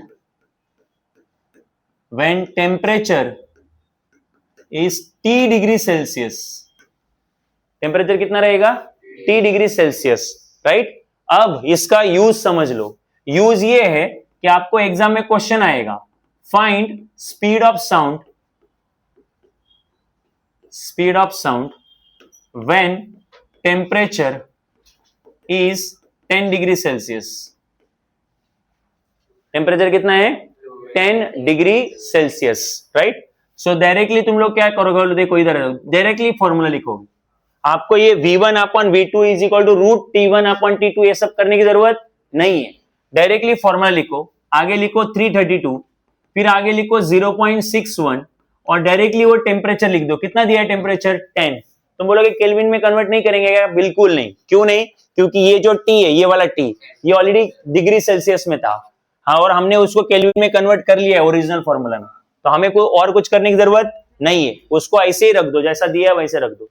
तो अब मुझे बताओ इधर कितना आएगा? 332 प्लस 0.61 इंटू 10 कितना आएगा? 6.1. तो इसको ऐड करेंगे तो 338.1 मीटर पर सेकेंड. ये हो गया आपको speed of the sound when temperature is how much? 10 degree Celsius. तो इस तरीके से जब भी आपको टेम्परेचर देंगे और आपको साउंड का स्पीड निकालने बोलेंगे तो डायरेक्टली ये फॉर्मूला यूज कर सकते हो. आपको v1 upon v2 is equal to root t1 upon t2 इसका यूज करते बैठने की जरूरत नहीं. ठीक है. ये वाला फॉर्मूला कब यूज करना? जब आपको दो टेम्परेचर दिए हो, एक स्पीड दिया हो और दूसरा स्पीड निकालने बोला हो, या फिर दो स्पीड दिए, एक टेम्परेचर निकालने बोला और दूसरा टेम्परेचर एक टेम्परेचर दिया और दूसरा निकालने बोला है. बराबर है. बट जब क्वेश्चन खाली टेम्परेचर दिया होगा क्वेश्चन में, राइट, ओनली क्या दिया हुआ है? टेम्परेचर. और क्या निकालने बोला है? स्पीड. एक ही टेम्परेचर दिया और स्पीड निकालने बोला है, तो आप डायरेक्टली ये वाला फॉर्मूला प्रेफर करो, राइट. तो इस यहां से आगे तुम्हें अंडरस्टैंडिंग आया है क्या फॉर्मूला का? बोलो क्या किया था यहां से आगे? v0 इधर डिवाइड, उधर गया तो मल्टीप्लाई, ब्रैकेट को मल्टीप्लाई होगा तो ब्रैकेट के अंदर जाएगा v0 इंटू 1 कितना हुआ? v0 into T, v0 t. अब v0 क्या था? v0 था speed of the sound when temperature is, या फिर 273, but fortunately that speed is already how much it is. तो v0 की वैल्यू ढूंढने की जरूरत ऑलरेडी पता है, तो उसको पुटअप कर दिया. फॉर्मूला सॉल्व होके कितना आया बोलो? 332.061 इंटू टी. अब इसके बाद क्या होगा? टेम्परेचर देंगे और क्या निकालने बोलेंगे? स्पीड. या उल्टा भी हो सकता है, कभी कभी स्पीड दे देंगे और क्या निकालने बोलेंगे? टेम्परेचर. तो इधर स्पीड पुटअप कर दो और सॉल्व करके क्या निकाल दो? टेम्परेचर. चलो ऐसा भी एक क्वेश्चन कर लेते. Find find the temperature of sound. Find temperature of sound sound का नहीं यार, temperature of air if the speed of sound in air at that temperature is, number adjusted लेता हूं तो इजी हो जाए कैलकुलेशन.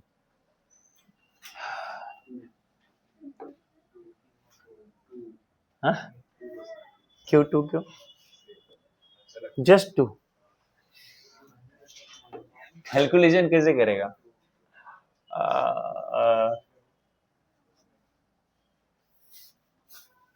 161 से 32 6 92 93 493.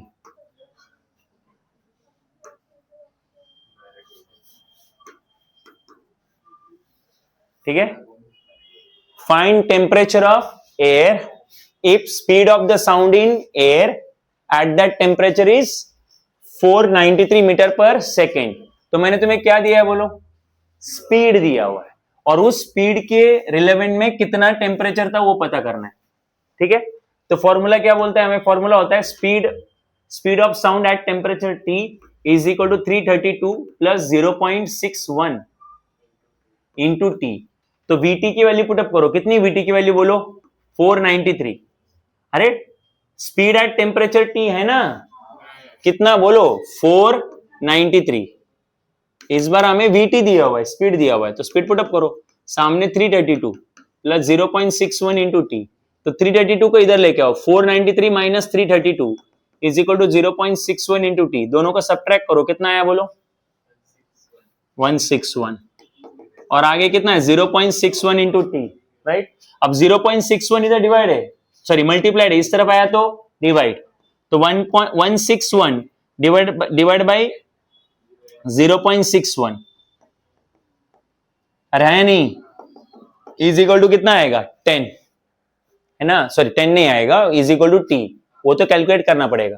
तो 161, अच्छा अभी डेसिमल पॉइंट के बाद कितने डिजिट है 2 है ना, तो फिर आप लोग ऊपर मल्टीप्लाई करो 100 से और नीचे मल्टीप्लाई करो किससे 100 से, और ये टी आएगा। तो 161 इंटू 100 और divide by 61, just 61 is equal to कितना आएगा टी। अब 61 से 161 को डिवाइड कर दो, मुझे लगता है 2 पॉइंट समथिंग कुछ आएगा, ठीक है, करके दिखाओ क्या, बोलो 161 को डिवाइड बाई 61, तो 61 टू सा जो होगा वो आएगा 122, है ना, 122 होगा ना। ओके, तो कितना आएगा ये 830 और ये 31 39 हो जाएगा। तो पॉइंट लेंगे इधर, तो ये कितना हो जाएगा 390, ठीक है। तो 6 7 सा 42, 6 6 सा 36, तो 6 6 सा जाएगा, ठीक है। तो 6 6 सा 36 ना, 360 और ये कितना 6, तो 366 है ना। तो 390 में से 366 गया, कितना बचेगा 14 ना, 4 आएगा 70 होगा नहीं 24, तो 24, ठीक है। तो फिर ऑलरेडी पॉइंट लिया हुआ है तो कितना हो जाएगा 240, है ना। तो 6 4 सा 24, 3 से जाएगा, हाँ ठीक है। सो चलेगा, बट डेसिमल पॉइंट के बाद कितने डिजिट आए 2, काफी है। सो आप लोग उठा के रख दो इधर, बोलो कितना आया 2.63 इंटू कितना आया 100 इज इक्वल टू कितना आया टी। तो 2.63 इज इक्वल टू कितना हो जाएगा 263, है ना, degree Celsius is equal temperature. तो टेम्परेचर आया 263 डिग्री सेल्सियस। हाँ, बट अब ये केल्विन में कन्वर्ट करेंगे, तो फिर केल्विन में कन्वर्ट करने के लिए किससे प्लस, तो ये केल्विन में हो जाएगा, जो आएगा वो डिग्री सेल्सियस में आएगा, ठीक। नहीं आज नहीं, बोलो यहां तक क्लियर है क्या, अरे बोलो, ये वाला फॉर्मूला समझाएगा तुमको, ये आएगा तुम्हारे, मतलब वो न्यूमेरिकल्स कितने आएंगे वो नहीं पता, ठीक है, बट डेरिवेशन जरूर आएगा कॉलेज में। ओके, सो आगे last effect of humidity on speed of sound.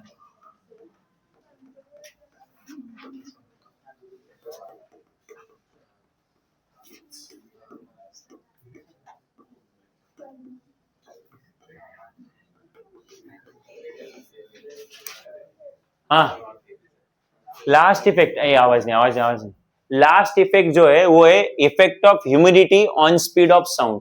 Humidity के कारण साउंड की स्पीड बढ़ेगी कम होगी, क्या इफेक्ट होगा। अब हर कोई सोचेगा सर ह्यूमिडिटी क्या होता है, ह्यूमिडिटी का मतलब presence of water vapours in air, है ना, एयर में कितने वाटर वेपर प्रेजेंट है, अगर ज्यादा प्रेजेंट है तो फिर हम लोग बोलेंगे ह्यूमिडिटी ज्यादा है, और कम प्रेजेंट है तो हम लोग बोलेंगे ह्यूमिडिटी कम है। अब तुम्हें मुंबई के अराउंड सी कोस्ट है, राइट, तो फिर सी कोस्ट है तो वाटर का वेपराइजेशन ज्यादा होता है, तो देयरफॉर मुंबई के अराउंड जो एयर है उसकी ह्यूमिडिटी ज्यादा होती है। पर जैसे जैसे तुम लोग मुंबई से दूर जाने लगोगे वैसे वैसे ह्यूमिडिटी कम होती जाएगी, और विलेज की तरफ, गांव की तरफ जो एयर है वो ड्राई होगी, क्या होगी, ड्राई एयर, समझता है, ड्राई एयर मतलब जिसमें वाटर के वेपर्स प्रेजेंट नहीं है, right, dry air humid air. अच्छा, दूसरी चीज, ड्राई एयर जो है ना उसमें अगर आप लोग खड़े रहोगे तो आपको मतलब वो जो वार्म एयर जो है या वो जो हीट है वो फील होती है। ह्यूमिड एयर में हीट फील नहीं होती, क्योंकि क्या प्रेजेंट है वहां पे, वाटर के वेपर्स, तो वाटर के वेपर जो है वो टेम्परेचर को थोड़ा कम करके रखते, तो ह्यूमिड एयर में सनलाइट फील नहीं होता, इफेक्ट है उसका बट फील नहीं होता क्योंकि टेम्परेचर क्या है, कम है। और ड्राई एयर में जो है वाटर के वेपर्स कम है। तुम्हें समझा क्या, एयर के अंदर पानी के छींटे उड़ा दी, समझा कि नहीं। एयर में हम लोग एयर के अंदर वाटर को स्प्रे कर रहे हैं, तो ऐसी एयर को हम लोग बोलेंगे ह्यूमिड एयर। और जिस एयर में वाटर के वेपर्स ही नहीं है तो उसको क्या बोलेंगे, ड्राई एयर। तो दो टाइप की एयर होती है, ह्यूमिड एयर और, तो हमारे अराउंड कोस्ट लाइन के अलाउंग कौन सी एयर है, ड्राई। क्या बोल रहा है, कोस्ट लाइन के अलाउंग मैं बोल रहा हूं। अरे कोस्ट लाइन मतलब समुद्र के आसपास, तो कौन सी एयर है, ह्यूमिड एयर, क्योंकि उसमें वाटर के वेपर्स प्रेजेंट है। और जैसे जैसे कोस्ट लाइन से दूर जाओगे एयर क्या होगी, ड्राई होगी। ठीक, तो अब मुझे बताओ ह्यूमिड एयर में जो डेंसिटी ऑफ वाटर वेपर्स है या डेंसिटी ऑफ एयर थोड़ी हाई रहेगी। डेंसिटी क्या होता है, मास अपॉन वॉल्यूम। तो इतना वॉल्यूम ले लो ह्यूमिड एयर का और इतना वॉल्यूम ले लो ड्राई एयर का। अरे आया ना। अब क्या करो, आप लोग कंपेयर करो कि किसमें एयर के मॉलिक्यूल ज्यादा है, राइट। कौन सी एयर में या कौन से सैंपल में एयर के मॉलिक्यूल्स ज्यादा है। तो जो ह्यूमिड एयर है उसमें एयर के मॉलिक्यूल्स कम होने चाहिए। क्यों, क्योंकि उसमें बीच में कौन आया है, वाटर के मॉलिक्यूल्स। वापस ह्यूमिड एयर में कौन होता है, water molecules. Water molecules air के मॉलिक्यूल में आके बैठते हैं। मतलब तुम ऐसा समझो कि मान लो एक बेंच पे हम लोग 3-3 स्टूडेंट बिठा सकते हैं, let's say, right, 3 student each. अब हमने क्या किया, तो अगर बीच में मान लो कि बीच में बैग वगैरह कुछ नहीं, तो ईच बेंच जो है वो 3 स्टूडेंट को अकम्पाई कर रहा है, राइट। अब मैं क्या कर रहा हूं, बीच में से बैग वगैरह हटा दिए और एक बेंच पे अभी 3 स्टूडेंट बिठा दिए, राइट। सो अगर एक बेंच पे 3 स्टूडेंट है तो वो डेंसिटी हाई है, और एक बेंच पे 2 ही स्टूडेंट है तो स्टूडेंट का डेंसिटी लो है। तो अब मुझे बताओ, सपोज दो एयर के मॉलिक्यूल है जो पहले इतने नजदीक थे, अब उनके बीच में एक वाटर का मॉलिक्यूल डाल दिया तो उनके बीच में जगह क्या हो जाएगी, बढ़ जाएगी। तो पहले इतनी जगह में मान लो 5 मॉलिक्यूल ऑफ एयर रह सकते, अब वहां पे 5 नहीं रहेंगे, 2 ही रहेंगे, क्योंकि बीच का जगह किसने लिया, वाटर के मॉलिक्यूल। तो वाटर का मॉलिक्यूल बीच में आ जाएगा तो एयर के मॉलिक्यूल के बीच का डिस्टेंस बढ़ेगा। मतलब मुझे बोलना यह है कि अगर मैं ड्राई एयर लू, इतना सा ड्राई एयर लू, अब उसमें 10 एयर के मॉलिक्यूल है, बराबर है। तो अब मैं उतना सा ही अगर ह्यूमिड एयर ले लू तो 10 एयर के मॉलिक्यूल नहीं रहेंगे, 10 से क्या रहेंगे, कम रहेंगे। क्यों बताओ, क्योंकि बीच में कौन कौन है, वाटर का मॉलिक्यूल है। तो जो जिस जगह में एयर का मॉलिक्यूल हो सकता था उस जगह पे अभी कौन आया है, वाटर का मॉलिक्यूल आ गया है। मतलब एयर के मॉलिक्यूल की जगह कौन ले रहा है, वाटर का मॉलिक्यूल ले रहा है, समझा। तो ह्यूमिड एयर में नंबर ऑफ एयर मॉलिक्यूल कम होते और ड्राई एयर में ज्यादा होते हैं। इसलिए ह्यूमिड एयर में आपको सांस लेना थोड़ा तकलीफ होता है। क्यों ऐसा होता है, क्योंकि उसमें ज्यादा क्या है, वाटर मॉलिक्यूल ज्यादा है। आपको एयर चाहिए ना, अरे हम लोगों को इनहेल करने के लिए एयर चाहिए कि वाटर मॉलिक्यूल चाहिए, मछली है क्या हम लोग कि वो पानी से ऑक्सीजन निकाल ले, तो हमें एयर चाहिए ना। तो dry air is easier to breathe because उसमें प्योरली एयर है। और humid air, more humid air या लार्ज ह्यूमिड एयर जो है वो ब्रीथ करने के लिए डिफिकल्ट है, क्योंकि उसमें एयर के साथ साथ कौन है, वाटर मॉलिक्यूल है। तो दोबारा बोल रहा हूं, अभी वापस बोलो, कौन सा एयर में ज्यादा नंबर ऑफ मॉलिक्यूल है, ड्राई एयर में एयर मॉलिक्यूल्स ज्यादा है, और ह्यूमिड एयर में एयर मॉलिक्यूल्स कम है। तुम बोलोगे एयर के पीछे क्यों पड़ो, आपको पता चल जाएगा। तो ह्यूमिड एयर में एयर के मॉलिक्यूल के साथ साथ क्या आ जाता है, वाटर मॉलिक्यूल, राइट। तो आप लोग ये लिख लो, यहां पे पहला पॉइंट तो ये लिख लो। दूसरा पॉइंट ये लिखो, humid air contains more water vapours than dry air. तो ह्यूमिड एयर में ज्यादा वाटर के वेपर्स है देन द ड्राई एयर।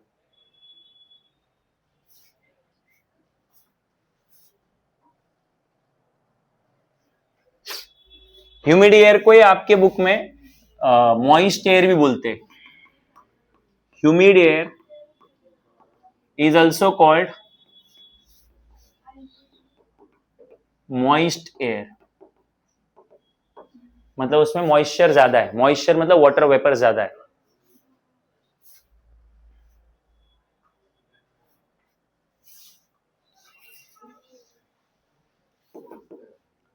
हाँ चलो वापस बोलो, किसका डेंसिटी ज्यादा है? ह्यूमिड एयर का डेंसिटी ज्यादा है कि ड्राई एयर का डेंसिटी ज्यादा है? अब वापस इतना 10 मिनट समझाया, डेंसिटी का फॉर्मूला क्या है? Mass upon volume, mass upon volume. और मुझे डेंसिटी एयर की चाहिए, डेंसिटी किसकी चाहिए? तो ह्यूमिड एयर में ज्यादा एयर है कि ड्राई एयर में ज्यादा एयर है? तो बोलो ना जल्दी से। तो डेंसिटी ऑफ एयर होता है मास अपॉन वॉल्यूम, ठीक है, या फिर number of molecules upon volume. तो अब मुझे बताओ, ड्राई एयर में ज्यादा नंबर ऑफ एयर मॉलिक्यूल होते हैं और ह्यूमिड एयर में कम नंबर ऑफ एयर मॉलिक्यूल होते हैं, क्योंकि ह्यूमिड एयर में एयर मॉलिक्यूल की जगह पे कौन आता है? तो मैं इधर लिख रहा हूं, density of air density of humid air is always less than dry air। अबे ये सब रट्टा नहीं मार सकते तुम लोग, अगर अंडरस्टैंडिंग आया तो ही लिख सकते हो, ये कितना कौन रट्टा मारता है मारेगा।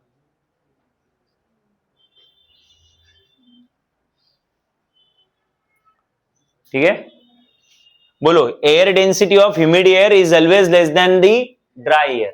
ह्यूमिड एयर में एयर के पार्टिकल कम होते हैं और ड्राई एयर में नंबर ऑफ पार्टिकल्स ज्यादा होते हैं। और इसका रीजन बोल बोल के थक गया हूं। ह्यूमिड एयर में एयर की जगह पे कौन आ जाता है? वाटर। तो हमें वाटर की थोड़ी डेंसिटी चाहिए, हमें किसकी डेंसिटी चाहिए? एयर की। तुम बोलो क्यों? क्योंकि जो स्पीड ऑफ साउंड का जो फॉर्मूला है, वो फॉर्मूला ऐसा है, देखो वो फॉर्मूला याद कर लो। क्या हो बोलो, यहाँ पे गामा पी अपॉन रो, रो मतलब डेंसिटी। तो अब अगर मैं यहां से देखता हूं कि स्पीड ऑफ द साउंड और रो मतलब डेंसिटी आपस में कैसे है? Inversely proportional. तो मैं यहां पे लिखता हूं directly, speed of the sound is inversely proportional to square root of density, inversely proportional to square root of density. तो यहां से क्या समझता है? डेंसिटी ज्यादा तो स्पीड कम, एग्रीड। तो कौन सी एयर का डेंसिटी ज्यादा है? देखो ना, ये air density of humid air is less then the dry air. तो ड्राई एयर का डेंसिटी क्या है? ज्यादा है। तो ड्राई एयर में साउंड का स्पीड क्या रहेगा? कम रहेगा। अभी भी नहीं समझा? और जिधर डेंसिटी कम है उधर स्पीड, तो फिर ह्यूमिड एयर का जो डेंसिटी वो कम है, तो उसमें स्पीड क्या रहेगा? ज्यादा रहेगा। तो फिर आप लोग इधर लिख लो, क्या लिखोगे बोलो?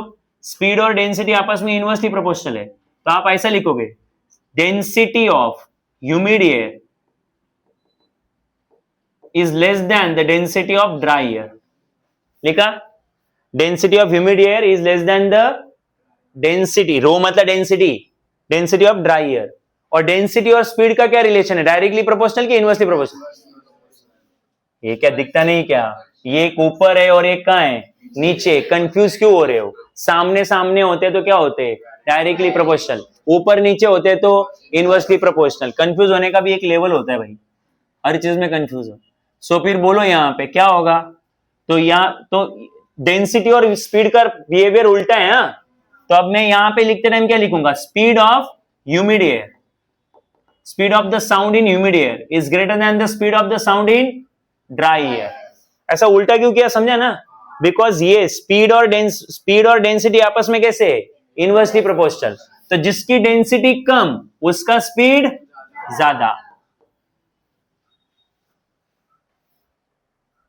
तो speed of sound in humid air is greater than the speed of the sound in dry air.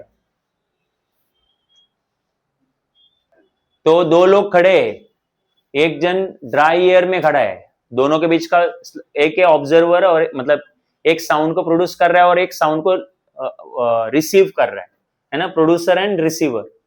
और दोनों 100 मीटर पे खड़े हैं, राइट। फर्स्ट केस में दोनों के बीच में मॉइस्ट एयर है और सेकेंड केस में दोनों के बीच में ड्राई एयर है, बराबर है। तो आपको पता है speed of the sound in moist air, moist मतलब ह्यूमिड एयर, उसमें साउंड का स्पीड क्या है? फास्ट। तो जब प्रोड्यूसर और लिसनर दोनों के बीच में ह्यूमिड एयर रहेगी तो जो साउंड है मान लो 1 सेकेंड में पहुंच गया, बराबर है, उस पर्सन के पास। तो जब दोनों के बीच में ड्राई एयर रहेगा तो उसमें जो अगेन डिस्टेंस सेम ही 100 मीटर, बट बीच में कौन सी एयर है, ड्राई एयर। अब साउंड को पहुंचने के लिए 1 सेकेंड से ज्यादा टाइम लगेगा। क्यों? क्योंकि ड्राई एयर में स्पीड कम होती है इसलिए टाइम टेकन ज्यादा रहेगा, और ह्यूमिड एयर में स्पीड क्या होती है, ज्यादा होती है, कम बोल रहा है। साउंड की स्पीड क्या होती है, ज्यादा, इसलिए टाइम क्या लगेगा, कम लगेगा। और तुम्हें दिमाग में जा रहा है कि नहीं है? ओके, तुम्हें पता है ऐसा क्यों होता है, बट अगर ये ठीक है, ये तो थियोरेटिकली हम लोग समझ गए, प्रैक्टिकली ऐसा क्यों होता होगा कि साउंड का जो स्पीड है वो ह्यूमिड एयर में ज्यादा होता होगा, ऐसा क्यों होता होगा? हाँ, करेक्ट, क्योंकि साउंड ट्रैवल करने के लिए एक पार्टिकल दूसरे को पुश करता है, बराबर है, फिर दूसरा तीसरे को पुश करता है, मतलब पास ऑन करता है। बेसिकली पार्टिकल अपनी एनर्जी क्या करते हैं, पास ऑन। तो पार्टिकल ज्यादा रहेंगे तो जल्दी जल्दी पास ऑन करेंगे। नहीं समझा? अरे एक टीम है जिसमें 5 ही लोग है, क्रिकेट का टीम, दूसरे में 11 लोग है। अब 5 लोगों वाला थोड़ी जीतने वाला है, 11 लोगों वाला ही जीतनेगा, राइट? सो काम करने वाले पार्टिकल ज्यादा है ना, तो जिस एयर में नंबर ऑफ पार्टिकल ज्यादा है उसमें साउंड स्पीड जल्दी जाएगा। अब लोग कंफ्यूज होते हैं, आपने तो बोला था ड्राई एयर में साउंड के एयर के पार्टिकल ज्यादा है, तो ड्राई एयर में एयर के पार्टिकल ज्यादा है, मैं टोटल पार्टिकल ज्यादा है ऐसा थोड़ी बोला ना। टोटल नंबर ऑफ पार्टिकल किस में ज्यादा है, मॉइस्ट एयर में, क्योंकि मॉइस्ट एयर में एयर के साथ साथ कौन है, वाटर भी है। समझा कि नहीं? So overall number of, total number of particle moist में ज्यादा रहते और ड्राई में कम रहते। बट जस्ट एयर की बात करें, प्योरली एयर, तो एयर के number of particle humid air में कम रहते हैं और ड्राई एयर में ज्यादा रहते हैं, क्योंकि ह्यूमिड एयर में एयर के पार्टिकल के साथ वाटर के पार्टिकल भी आते हैं, राइट? तो लास्ट वाला कंसेप्ट समझा कि बाउंसर गया? हाँ, क्यों बोलो ह्यूमिड एयर में साउंड क्यों फास्ट चलता है? किसके पार्टिकल ज्यादा, एयर के? Air plus water, air plus, और ड्राई में खाली कौन से पार्टिकल है, एयर पार्टिकल है। और ये जो रो डेंसिटी वो खाली एयर की डेंसिटी है, ये रो प्लस वाटर की डेंसिटी नहीं देखता। ये जो रो है वो खाली किसकी डेंसिटी है, एयर की। तो देखो, जिस एयर का डेंसिटी कम उसमें स्पीड ज्यादा। कौन सा डेंसिटी कम, एयर का डेंसिटी कम, है ना? तो एयर का डेंसिटी, ह्यूमिड एयर का एयर डेंसिटी कम होता है इसलिए उसमें स्पीड ज्यादा होता है, ठीक? सो उधर स्टेटमेंट लिख दो। तो ये डेंसिटी कौन सा है, ये एयर का डेंसिटी कि एयर प्लस वाटर का डेंसिटी? एयर का, ओनली एयर का डेंसिटी, ठीक है? सो इधर लिख दो, thus स्पीड ऑफ साउंड या sound travels faster, sound travels faster in moist air than the dry air.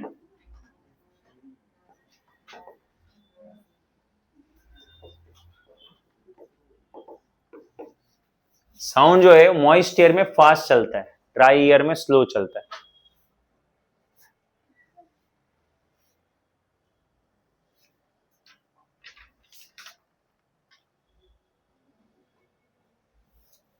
हो गया? ये स्टेटमेंट बड़ा इंपॉर्टेंट है। हाँ बोलो, नेक्स्ट। नेक्स्ट है सुपरपोजिशन ऑफ वेव्स। इसके ऊपर तुम्हें अगले मतलब 12th में पूरा लेसन है, सुपरपोजिशन ऑफ वेव्स, राइट? सो ध्यान दो अब यहां पे, ये एक एयर पार्टिकल है, एक एयर पार्टिकल है, और इस एयर पार्टिकल पे हम लोग 2 एनर्जी भेज रहे हैं। कितनी एनर्जी भेज रहे हैं? तो पता है ना, एनर्जी मतलब वेव, और जब वेव जाती है तो पार्टिकल क्या करती है, ऑसिलेट। क्या करती है? तो मान लो ये पहला वेव गया और इसको आगे 3 सेंटीमीटर आगे भेजा उसने, ठीक है? और उसी टाइम पे मैंने दूसरा वेव भी भेजा उधर। तो बोले ऐसा कैसा भेज सकते 2? तो भाई 2 साउंड लगा दो, एक इधर पर्सन खड़ा किया, एक साउंड इधर लगा दिया, एक साउंड इधर लगा दिया, और सेम टाइम पे गाना प्ले किया, राइट? तो ये साउंड इधर भी, मतलब ये जो साउंड की वेव है वो इधर भी आई, और ये जो साउंड की वेव है इधर भी आई। तो एक ही पॉइंट पे कितनी साउंड की वेव आई? 2। और वेव आई मतलब क्या आई? एनर्जी। क्या आई? तो अगेन मेरे पास साउंड की कितनी मतलब साउंड के सोर्सेस कितने थे? 2। There are 2 sources of sound, और मान लो दोनों की जो साउंड है वो एट ए टाइम ही साइमल्टेनियसली पॉइंट पी पे आई, राइट? तो पॉइंट पी एक पार्टिकल है और एनर्जी जो क्या करती है, पार्टिकल को ऑसिलेट करवाती है। तो अब मुझे बताओ पॉइंट पी पे कितनी एनर्जी आई, एक एनर्जी आई कि दो एनर्जी आई? दो। तो दोनों मिलके पी को क्या करवाएंगे, ऑसिलेट। तो अब मुझे बताओ अगर पहला वाले ने 3 सेंटीमीटर उसको आगे ढकेला और दूसरे वाले ने 2 सेंटीमीटर आगे ढकेला उसको, राइट, इस पुश किया, तो टोटल कितना आगे जाएगा, 5 सेंटीमीटर। तो टोटल डिस्प्लेसमेंट उसका कितना रहेगा? बट अगर एक ही वेव आती है यहां पे, तो अगर मान लो S1 की वेव आती तो खाली कितना आगे जाता, मतलब एम्पलीट्यूड 3 सेंटीमीटर होता, एम्पलीट्यूड मतलब मैक्सिमम डिस्प्लेसमेंट। और अगर खाली S2 वाली वेव आती तो कितना होता? पर दोनों साइमल्टेनियसली आए कितना हुआ? बट अगर उल्टा होता तो एक साउंड वेव लेफ्ट से आ रही है और दूसरे राइट से आ रही है और दोनों साइमल्टेनियसली यहां पे पहुंच गए, बराबर है? तो अब मुझे बताओ पहला वाला उसको 3 सेंटीमीटर राइट में पुश कर रहा है और दूसरा वाला उसको 2 सेंटीमीटर लेफ्ट में पुश कर रहा है, तो टोटल डिस्प्लेसमेंट कितना होगा उसका? 1 सेंटीमीटर, क्योंकि डिस्प्लेसमेंट वेक्टर क्वांटिटी है और वो सब ऑपोजिट रहता तो क्या होता है, सबट्रैक्ट होता है, और सेम डायरेक्शन में रहता तो क्या होता है, ऐड हो जाता है। तो यहाँ पे नेट एम्पलीट्यूड कम हो जाता है कि नहीं, नेट मतलब टोटल रे, तो यहाँ पे नेट एम्पलीट्यूड कम हो जाएगा और इधर नेट एम्पलीट्यूड क्या होगा, बढ़ेगा। अरे हाँ या नहीं, क्या हुआ, बोलो, डाउट बोलो। सो बोलो वापस, एक ही पॉइंट पे कितनी वेव्स आई? एक साथ आनी चाहिए कि अलग अलग टाइम पे आनी चाहिए? तभी तो ऐसा होगा, नहीं तो अलग अलग आएगी तो जो पहली आएगी वो उसको 3 सेंटीमीटर डिस्प्लेस करवाएगी और जो दूसरी आएगी वो 2 सेंटीमीटर अलग, राइट, अलग अलग टाइम पे। बट दोनों साथ में आएंगे तो ही 5 सेंटीमीटर, ऑपोजिट से आएंगे तो 1 सेंटीमीटर। मतलब एक तो उनका मतलब डिस्प्लेसमेंट एक तो ऐड हो जाएगा या सबट्रैक्ट होगा, वो डिपेंड करता है वो सेम डायरेक्शन में है कि, अच्छा सेम में रहेगा तो ऐड और ऑपोजिट में रहेगा तो, ऐसे सम को वेक्टर सम बोलते हैं। क्या बोलते हैं? वेक्टर सम और अलजेब्रिक सम अलग अलग वर्ड है। अलजेब्रिक सम मतलब हमेशा ऐड करने का, अलजेब्रिक सम मतलब देखो मान लो लेट्स से, कॉन्सेंट्रेट करना मैं क्या बोल रहा हूं, तो सपोज मैंने हाथ में इस तरीके से मान लो इस एक ऑब्जेक्ट ऐसे फेंका, क्लियर है, उसका मास है 1 kg और दूसरा ऑब्जेक्ट नीचे से फेंका, उसका मास भी 1 kg और दोनों आके इधर चिपक गए, राइट, कि एक नीचे से फेंका और एक ऊपर से फेंका, राइट। तो मैं टोटल मास क्या 0 kg बोलूंगा क्या? नहीं, कितना बोलूंगा, 2 kg, ऊपर से भी 1 kg नीचे से भी 1 kg, तो ये ऐड ही होता है, ये क्या होता है? बट फिर इसके ऊपर 1 न्यूटन फोर्स ऊपर से लगाया, 1 न्यूटन फोर्स नीचे से लगाया, तो ये क्या होगा, सबट्रैक्ट हो जाएगा, 0 आएगा, राइट। तो वेक्टर्स में क्या होता है, सेम डायरेक्शन में होते हैं तो ऐड होते हैं, ऑपोजिट में है तो सबट्रैक्ट होते हैं। स्केलर्स में ऐसा नहीं होता, सेम में हो या फिर ऑपोजिट में, हमेशा ऐड ही होते हैं। तो जब हमेशा एडिशन ही लिया जाता है तो उसको बोलते हैं अलजेब्रिक सम, और डायरेक्शन के अकॉर्डिंग डिसाइड होता है ऐड करना है कि सबट्रैक्ट करना है, उसको बोलते हैं वेक्टर सम, बराबर है। तो दोबारा से तुम बोलोगे इतना सब हमने डिस्कस किया, बट हमें बोलना क्या है यहाँ पे, बोलना मुझे ये है कि एट अ पॉइंट कितनी वेव्स आई, 2। अच्छा, दोनों की दोनों वेव यहाँ पे अपना खुद का डिस्प्लेसमेंट प्रोड्यूस करना चाहेगी, ये वाली वेव चाहेगी कि ये 3 सेंटीमीटर आगे जाए, ये वाला वेव चाहेगा कि ये 2 सेंटीमीटर आगे जाए, तो each wave will try to produce its own displacement here. English समझती है? अच्छा, 2 waves simultaneously reach at point P in a medium. 2 waves simultaneously reach या arrive बोलो, reach बोलो, ठीक है, at a point P in a medium, या at a point बोलो, point का नाम भी मत बोलो, बाद में क्या हो point का नाम। So how many waves are there? 2. There can be more. अगर किसी ने और एक साउंड इधर लगा दिया तो, और किसी ने साउंड लगा दिया तो, हम चारों 15 लोग मिलके चिल्लाने लग गए तो, है ना, या 60 की क्लास है तो 60 लोग मिलके चिल्लाने लग गए तो 60 वेव्स बनेगी ना, नहीं समझा? सो देयरफॉर दो वेव या 2 से ज्यादा वेव साइमल्टेनियसली अगर किसी पॉइंट पे आते हैं तो हर वेव वहां पे अपना क्या प्रोड्यूस करना चाहेगा, डिस्प्लेसमेंट, बराबर है। बट वहां पे टोटल डिस्प्लेसमेंट कितना होगा, तो वहां पे टोटल डिस्प्लेसमेंट होगा vector sum of each displacement, vector sum of this phenomenon is called as क्या, when 2 or more waves arrive simultaneously at a in a medium acha, each wave will try to produce its own at that, then the net displacement of that point is equal to of all the displacement, उधर जितने भी displacement है उनका क्या ले लो, the phenomenon is called as, हो गया, definition नहीं समझा तो लिखो ना, फिर समझा तो कौन लिखेगा, when two or more waves, रट्टा मारोगे गधो तुम भूल जाओगे दो या तीन दिन में, when two or more waves arrive simultaneously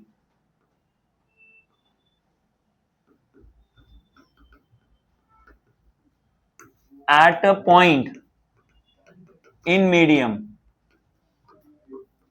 A waves इधर वर्ड लिखना रह गया, when two or more waves arrive simultaneously at a point in medium, then each wave tries to produce its own displacement at that point. हर wave अपना वहां पे क्या produce करने चाहती है, displacement, then the total displacement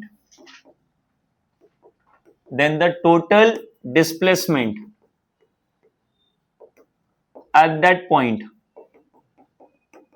is vector sum of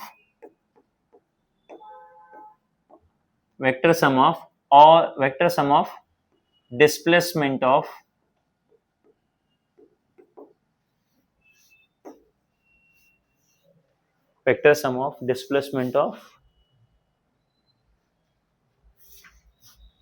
all the waves. सारी waves का जो डिस्प्लेसमेंट है उनका क्या ले लो, वेक्टर सम, तो आपको टोटल डिस्प्लेसमेंट मिल जाएगा। बोल खुद के वेव्स में क्या मतलब, खुद के वेव्स बोल रहा हूँ, खुद के वर्ड्स में क्या लिखेगा, मतलब I really want to know. हाँ नहीं, क्योंकि क्या लिखेगा, ऐसा लिखेगा रिजल्टेंट डिस्प्लेसमेंट ऑफ, नहीं फिर, अरे नहीं भाई सुनने दो यार। हाँ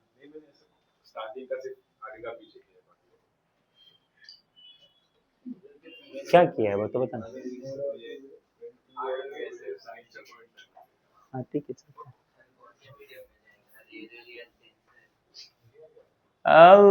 अभी कैसा रहता है ना वो, इन अ मीडियम बोला ना, तो किसी भी मीडियम में आ जाए, नहीं समझा, इन अ मीडियम बोला है, सो इन अ मीडियम बोला तो वो कौन सा भी मीडियम रहे, whether it is rare whether it is denser, it doesn't matter, क्योंकि हम लोग उस पर्टिकुलर मीडियम के लिए बात कर रहे हैं।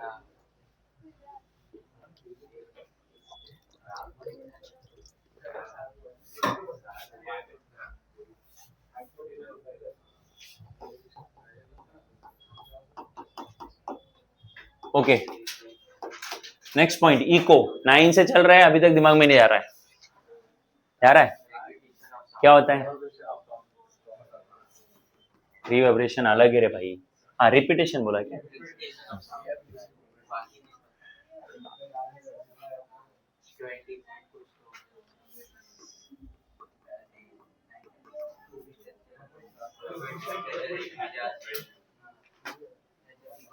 अच्छा ठीक है, तुमको पूरा दिया हुआ है, तो टोटल पूरा कंसेप्ट है तुम्हारे बुक में, चलो इधर आंदो, repetition of sound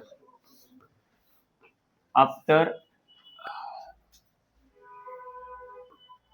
reflection from a surface, it's called echo. Repetition of sound या रिपीटेशन ऑफ, ठीक है, after reflection from a surface, किसी सरफेस से साउंड जब रिफ्लेक्ट हो जाता है तो हम लोग उसको क्या बोलते हैं, इको।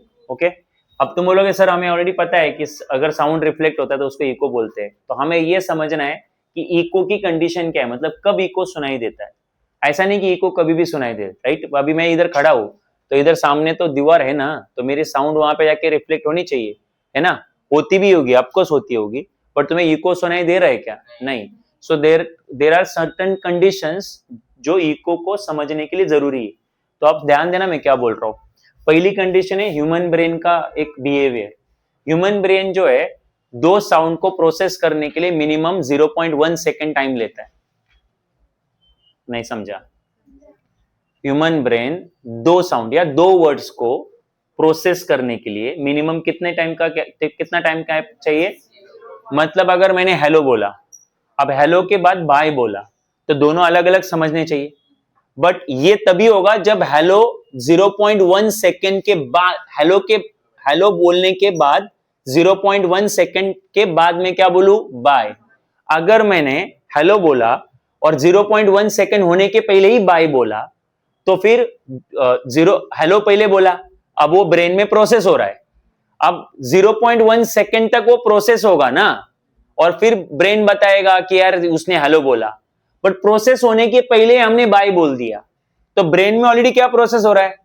हेलो। अब बाय प्रोसेस होगा तो फिर हम लोग सामने वाले पर्सन को बोलेंगे तूने क्या बोला, वापस बोल, है ना? होता है ना ऐसा। वो इसीलिए क्योंकि कितना टाइम गैप ये मेंटेन नहीं किया, 0.1 सेकेंड, इतना टाइम गैप क्या नहीं किया?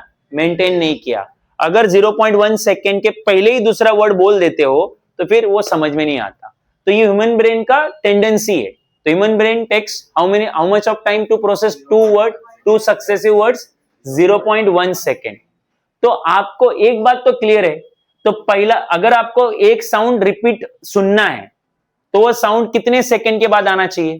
0.1 सेकंड के बाद आना चाहिए। उसके बाद आया तो और बेटर ही है, मतलब 1 सेकंड, 2 सेकंड, 10 सेकंड के बाद आया तो बेस्ट ही है। बट मिनिमम कितने टाइम के बाद आना चाहिए? 0.1 सेकंड के पहले ही दूसरा साउंड आ गया रिटर्न, तो हमें समझ में आने वाला नहीं है, क्योंकि ऑलरेडी साउंड पहला वाला साउंड प्रोसेस चल रहा है, राइट? सो आप ध्यान देना मैं क्या बोल रहा हूं। तो एक पर्सन यहां खड़ा है, ये सरफेस है, यहाँ पे एक बड़ा सा ऑब्स्टेकल है, राइट? कोई हिल है, और ये जो पर्सन है वहां से कुछ साउंड वो बना रहा है, प्रोड्यूस कर रहा है, और ये साउंड यहां जा रहा है, ठीक है? Let's say this distance is x। अब ये डिस्टेंस कवर करके वापस आने के लिए मिनिमम कितना टाइम लगना चाहिए? 0.1 सेकेंड, मिनिमम इतना लगना चाहिए। उससे कम टाइम लगेगा तो हम उसके पास साउंड तो आएगा बट उसको समझ में नहीं समझा। वापस बोलो, ये पर्सन इधर खड़ा है, उसने जो साउंड प्रोड्यूस किया वो ऑब्स्टेकल पे लगने के बाद वापस रिटर्न आता ही है, साउंड रिटर्न आता ही है। तुम बोलोगे ऐसा क्यों? बड़ा सिंपल है, साउंड क्या? वाइब्रेशन है। तो अभी एक पार्टिकल गया, इसने इसको वाइब्रेट किया, इसने इसको वाइब्रेट किया, इसने इसको वाइब्रेट किया, फिर ये जाके इस दीवार पे टकराया, तो जो दीवार पे टकराएगा वो वापस रिटर्न भी तो आएगा। तो पार्टिकल दीवार पे टकराने के वापस कहां आने वाले? वापस। तो साउंड भी साउंड है क्या? पार्टिकल्स की वाइब्रेशन, ऑसिलेशन। तो कोई तो एक पार्टिकल रहेगा जो इधर जाके टकराएगा, तो फिर वो रिटर्न भी तो आएगा। तो देखो, इधर एक पार्टिकल, इधर एक है, इधर एक, इधर एक है, इसने इसको धक्का दिया, इसने इसको धक्का दिया, इसने इसको धक्का दिया, इसने इसको धक्का दिया, फिर रिटर्न में जो दीवार को लगेगा वो रिटर्न में इसको धक्का देगा, फिर ये इसको पुश करेगा, इसको पुश करेगा, इसको पुश करेगा। तो साउंड तो रिफ्लेक्ट होने ही वाला है। जहां पे भी ऑब्स्टेकल है वहां पे साउंड क्या होने वाला है? एट प्रेजेंटली मेरी भी साउंड रिफ्लेक्ट हो रही है, बट क्या वो मुझे दोबारा सुनाई दे रही है? नहीं। क्यों? उसके लिए कितना टाइम चाहिए? मिनिमम 0.1 सेकेंड का गैप होना चाहिए, उतना या उससे ज्यादा। कम? उससे कम रहेगा, 0.1 सेकेंड से कम रहेगा, तो साउंड रिटर्न में तो आएगा बट हमें समझ में नहीं आएगा, मतलब उसका रिपीटेशन हमें समझ में नहीं आएगा। तो रिपीटेशन समझने के लिए साउंड जाके आने में कम से कम कितना टाइम लगना चाहिए? 0.1 सेकेंड। उससे ज्यादा लगे बेस्ट है, बट कम से कम कितना? 0.1 सेकेंड। तो जाने के टाइम पे डिस्टेंस कितना? x, और आते टाइम पे डिस्टेंस कितना? x। तो टोटल डिस्टेंस कितना हुआ? जल्दी से बोलो। राइट, 2x है कि नहीं? अच्छा, total distance covered is 2x, और टोटल टाइम टेकन जो है, टोटल टाइम टेकन वो है 0.1 सेकेंड। अगर इससे कम टाइम लगा तो आपको रिपीटेशन समझने आने वाला नहीं है। क्लियर है क्या? अब आगे सुनना। तो speed of sound is equal to, बोलो speed of sound is equal to क्या है, distance upon time, distance upon time, right. तो अब ध्यान देना, एवरेज जो टेम्परेचर है वो हमने 20, मतलब एवरेज टेम्परेचर मतलब हमने स्पीड ऑफ द साउंड लिया हुआ है 344 मीटर पर सेकेंड। कितना लेने वाले, तुम बोलोगे ऐसा कैसा 344, आपने 332 बोला था, 332 बोला था मैंने 0 डिग्री सेल्सियस के लिए, किसके लिए, बट टेम्परेचर तुम्हारे बुक में जो कैलकुलेशन दिया है वो एट 20 डिग्री सेल्सियस के लिए, 22 डिग्री सेल्सियस के लिए दिया हुआ है। At 22 degree Celsius speed of the sound कितना है बोलो, 344। तो 344 डिस्टेंस कितना है बोलो 2x, और टाइम कितना है बोलो 0.1। तो ये 0.1 को इधर लेके जाओ, तो 344 into 0.1 is equal to 2x। 344 into 0.1 होता कितना है 34.4, 34.4 इंटू 2x। अरे 0.1 का मतलब 1/10 यार। अच्छा, तो 34.4 इंटू 2x, 2 इधर मल्टीप्लाई इधर गया तो डिवाइड, तो 34.4 divide by 2 is equal to कितना x। तो 217 2 2 जा, आंसर कितना आया 17.2 metre is equal to x। तुम्हारे बुक में कितना दिया देख लो भाई, हाँ 17.2। सो अब मुझे बताओ x इज इक्वल टू कितना आया बोलो 17.2 मीटर, राइट। अब तुम बोलोगे आपने किया क्या, कैलकुलेशन क्या किया, हमें समझा ही नहीं। अरे भाई मुझे बताओ मैंने कितना टाइम लिया था बोलो, साउंड को जाके आने के लिए कितना टाइम लिया था बोलो 0.1 सेकेंड। एक बात बताओ, अगर आप थोड़ा आगे खड़े रहोगे, यहां खड़े रहोगे, तो साउंड को जाके आने के लिए कितना टाइम लगेगा, 0.1 सेकेंड से ज्यादा टाइम लगेगा कि उससे कम लगेगा, हाँ शाबाश, उससे कम टाइम लगेगा। और टाइम अगर कम लगेगा तो आपको रिपीटेशन ऑफ साउंड समझ में आने वाला, तो इसका मतलब आपको कम से कम इतने डिस्टेंस पे खड़ा रहना चाहिए। इतने डिस्टेंस पे मतलब कितने डिस्टेंस पे, x डिस्टेंस पे, मतलब कितना 17.2 मीटर, सो दैट साउंड को जाके आने के लिए कितना टाइम लगे 0.1 सेकेंड, तो आपको वो दूसरा साउंड समझ में आए। अगर तुम इससे ज्यादा दूर खड़े रहोगे तो और तो बेटर ही है, टाइम कितना लगेगा 0.1 सेकेंड से ज्यादा, तो बेस्ट ही है। टाइम किससे कम नहीं लगना चाहिए, 0.1 सेकेंड से कम नहीं लगना चाहिए। वो तो तभी लगेगा ना जब तुम 17.2 मीटर से कम डिस्टेंस पे खड़े रहोगे। अरे आया ना, तो अब मुझे बताओ मैं यहाँ पे खड़ा हूं, ये डिस्टेंस कितना है 17.2 मीटर है कि उससे बहुत कम है, अरे बोलो गधो 71 मीटर इतना होता है, तो ये हार्डली 2 मीटर भी नहीं। अरे हाँ या नहीं, तो मेरी आवाज यहां से वापस रिटर्न आने में 0.1 सेकेंड लग रहा है कि उससे कम टाइम लग रहा है, तो इको सुनाई देगा कि नहीं देगा, हाँ। इनफैक्ट इस रूम में मैं यहां खड़े रहूं तब भी नहीं देगा, बिकॉज ये डिस्टेंस हार्डली 10 मीटर रहेगा, समझा कि नहीं। तो मुझे इस दीवार से कितना दूर खड़ा रहना पड़ेगा 17. बट वो भी तब जब टेम्परेचर 22 डिग्री सेल्सियस हो, क्योंकि अगर टेम्परेचर चेंज हुआ तो तुम्हारा स्पीड भी क्या होगा, तो फिर वो रिक्वायर्ड डिस्टेंस भी क्या होगा। मतलब जो इको सुनाई तुम्हें, जो इको पॉइंट होते हैं ना, उन इको पॉइंट पे पर्टिकुलर डिस्टेंस होता है, बट वो डिस्टेंस पर्टिकुलर टेम्परेचर पे है, उस टेम्परेचर के लिए वो डिस्टेंस मेंटेन होना चाहिए। मैंने जो 17.2 मीटर डिस्टेंस दिया है वो कितने टेम्परेचर के लिए दिया है 22 डिग्री सेल्सियस, बराबर है। तो अगर टेम्परेचर बढ़ा तो स्पीड क्या हो जाएगा, वो भी बढ़ेगा, स्पीड बढ़ेगा ना, क्योंकि स्पीड और टेम्परेचर आपस में कैसे डायरेक्टली प्रोपोर्शनल। तो टेम्परेचर बढ़ा तो स्पीड बढ़ेगा, स्पीड बढ़ेगा तो ये जो डिस्टेंस का रिक्वायरमेंट है वो भी बढ़ेगा। तो हर टेम्परेचर के लिए डिस्टेंस का रिक्वायरमेंट सेम। मैंने जो बताया है वो किसके लिए बताया, 22 डिग्री सेल्सियस पे अगर तुम लोग 17.2 मीटर इतना दूर खड़ा रहते हो, किससे, ऑब्स्टेकल से, ऑब्स्टेकल से, तो आपको खुद की क्या सुनाई देगी, इको सुनाई देगी, बराबर है कि नहीं। बट एक और चीज, और जो ऑब्स्टेकल है ना वो हार्ड होना चाहिए। हार्ड समझता है क्या, मतलब उसके अंदर ना छोटे छोटे होल्स नहीं होने चाहिए, क्योंकि वो होल्स क्या करेंगे, साउंड को एब्जॉर्ब करेंगे, तो रिटर्न में क्या आएगा, घंटा, राइट। सो रिटर्न में जाने के लिए वो जो सरफेस है it should be hard, solid subject होना चाहिए, सब्सटेंस होना चाहिए और हार्ड होना चाहिए, बीच में छोटे छोटे गैप नहीं होना चाहिए। तो एयर सर ये जो दीवार है is not a good surface for reflection, because उसमें पार्टिकल मतलब पेंट लगा हुआ है और छोटे छोटे होल्स है वहां पे, तो साउंड वहां पे क्या होता है, अब्सॉर्ब, राइट। या फिर ये इनफैक्ट वुड हुआ या कोई भी मटेरियल हुआ, तुम्हारी बॉडी खुद ही साउंड को एब्जॉर्ब करती है। सो जितनी ज्यादा बॉडीज अराउंड रहेगी उतना ज्यादा साउंड क्या होगा, एब्जॉर्ब होगा। हिल के ऊपर या वो जो पहाड़ वगैरह है वहां पे साउंड क्यों रिफ्लेक्ट होता है, बिकॉज पहाड़ जो है वो बहुत डेंस होता है।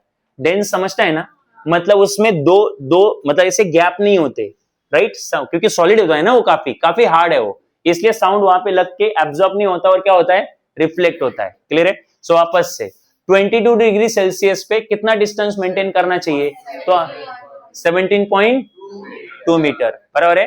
बिकॉज तभी पहला साउंड और दूसरे साउंड के बीच में कितना टाइम गैप मेंटेन रहेगा, 0.1। और किसी को गालियां देनी और उसको समझ में नहीं आए कि गालियां दी है, तो कितने सेकंड के पहले गाली देनी चाहिए, हाँ, पहली गाली दी तो दूसरी गाली 0.1 सेकंड से पहले दे दो तो उसको समझ में नहीं आएगा। मेरे साथ ट्राई मत करना। हाँ भाई लिख लो भाई, जो लिखना है लिख लिया। कहां से लिख लिया भाई, ये डाउट है क्या, ये कैलकुलेशन समझा क्या। Okay next point.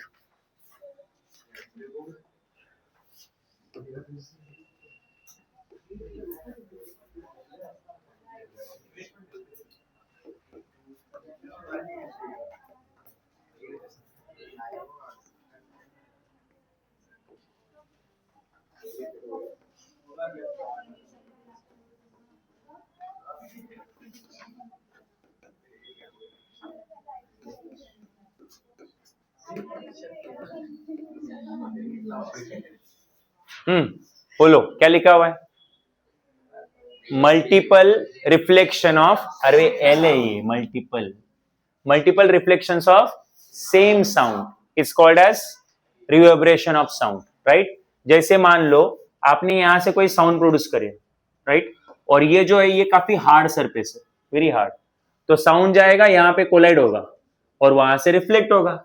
जब वो साउंड यहाँ आएगा तो इधर लग के फिर यहां से भी क्या होगा, रिफ्लेक्ट होगा। फिर वो साउंड यहाँ लग के फिर यहाँ इधर जाएगा तो वहां से भी रिफ्लेक्ट होगा, फिर इधर जाएगा इधर से रिफ्लेक्ट होगा, फिर यहाँ जाएगा। तो एक ही साउंड कितनी बार रिफ्लेक्ट हो रहा है, बहुत बार। तो same sound multiple times reflect होता है, तो ऐसे इस फेनोमेनन को हम लोग क्या बोलते हैं, रिवर्बरेशन। तो अगर साउंड का मल्टीपल टाइम रिवर्बरेशन रोकना है तो आपको क्या करना पड़ेगा, सारे नहीं, डिस्टेंस नहीं रे, सारे जो दीवार है वहां पे साउंड एब्जॉर्बिंग मटेरियल लगा दो।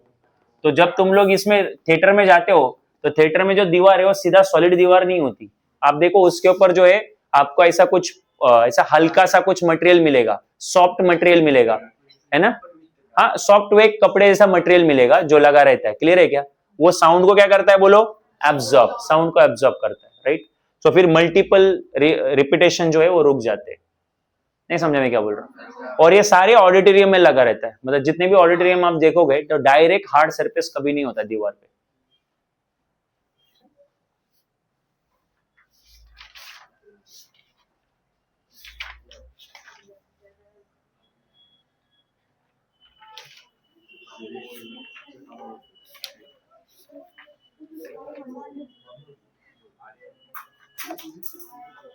ठीक है, रुको इसको। हाँ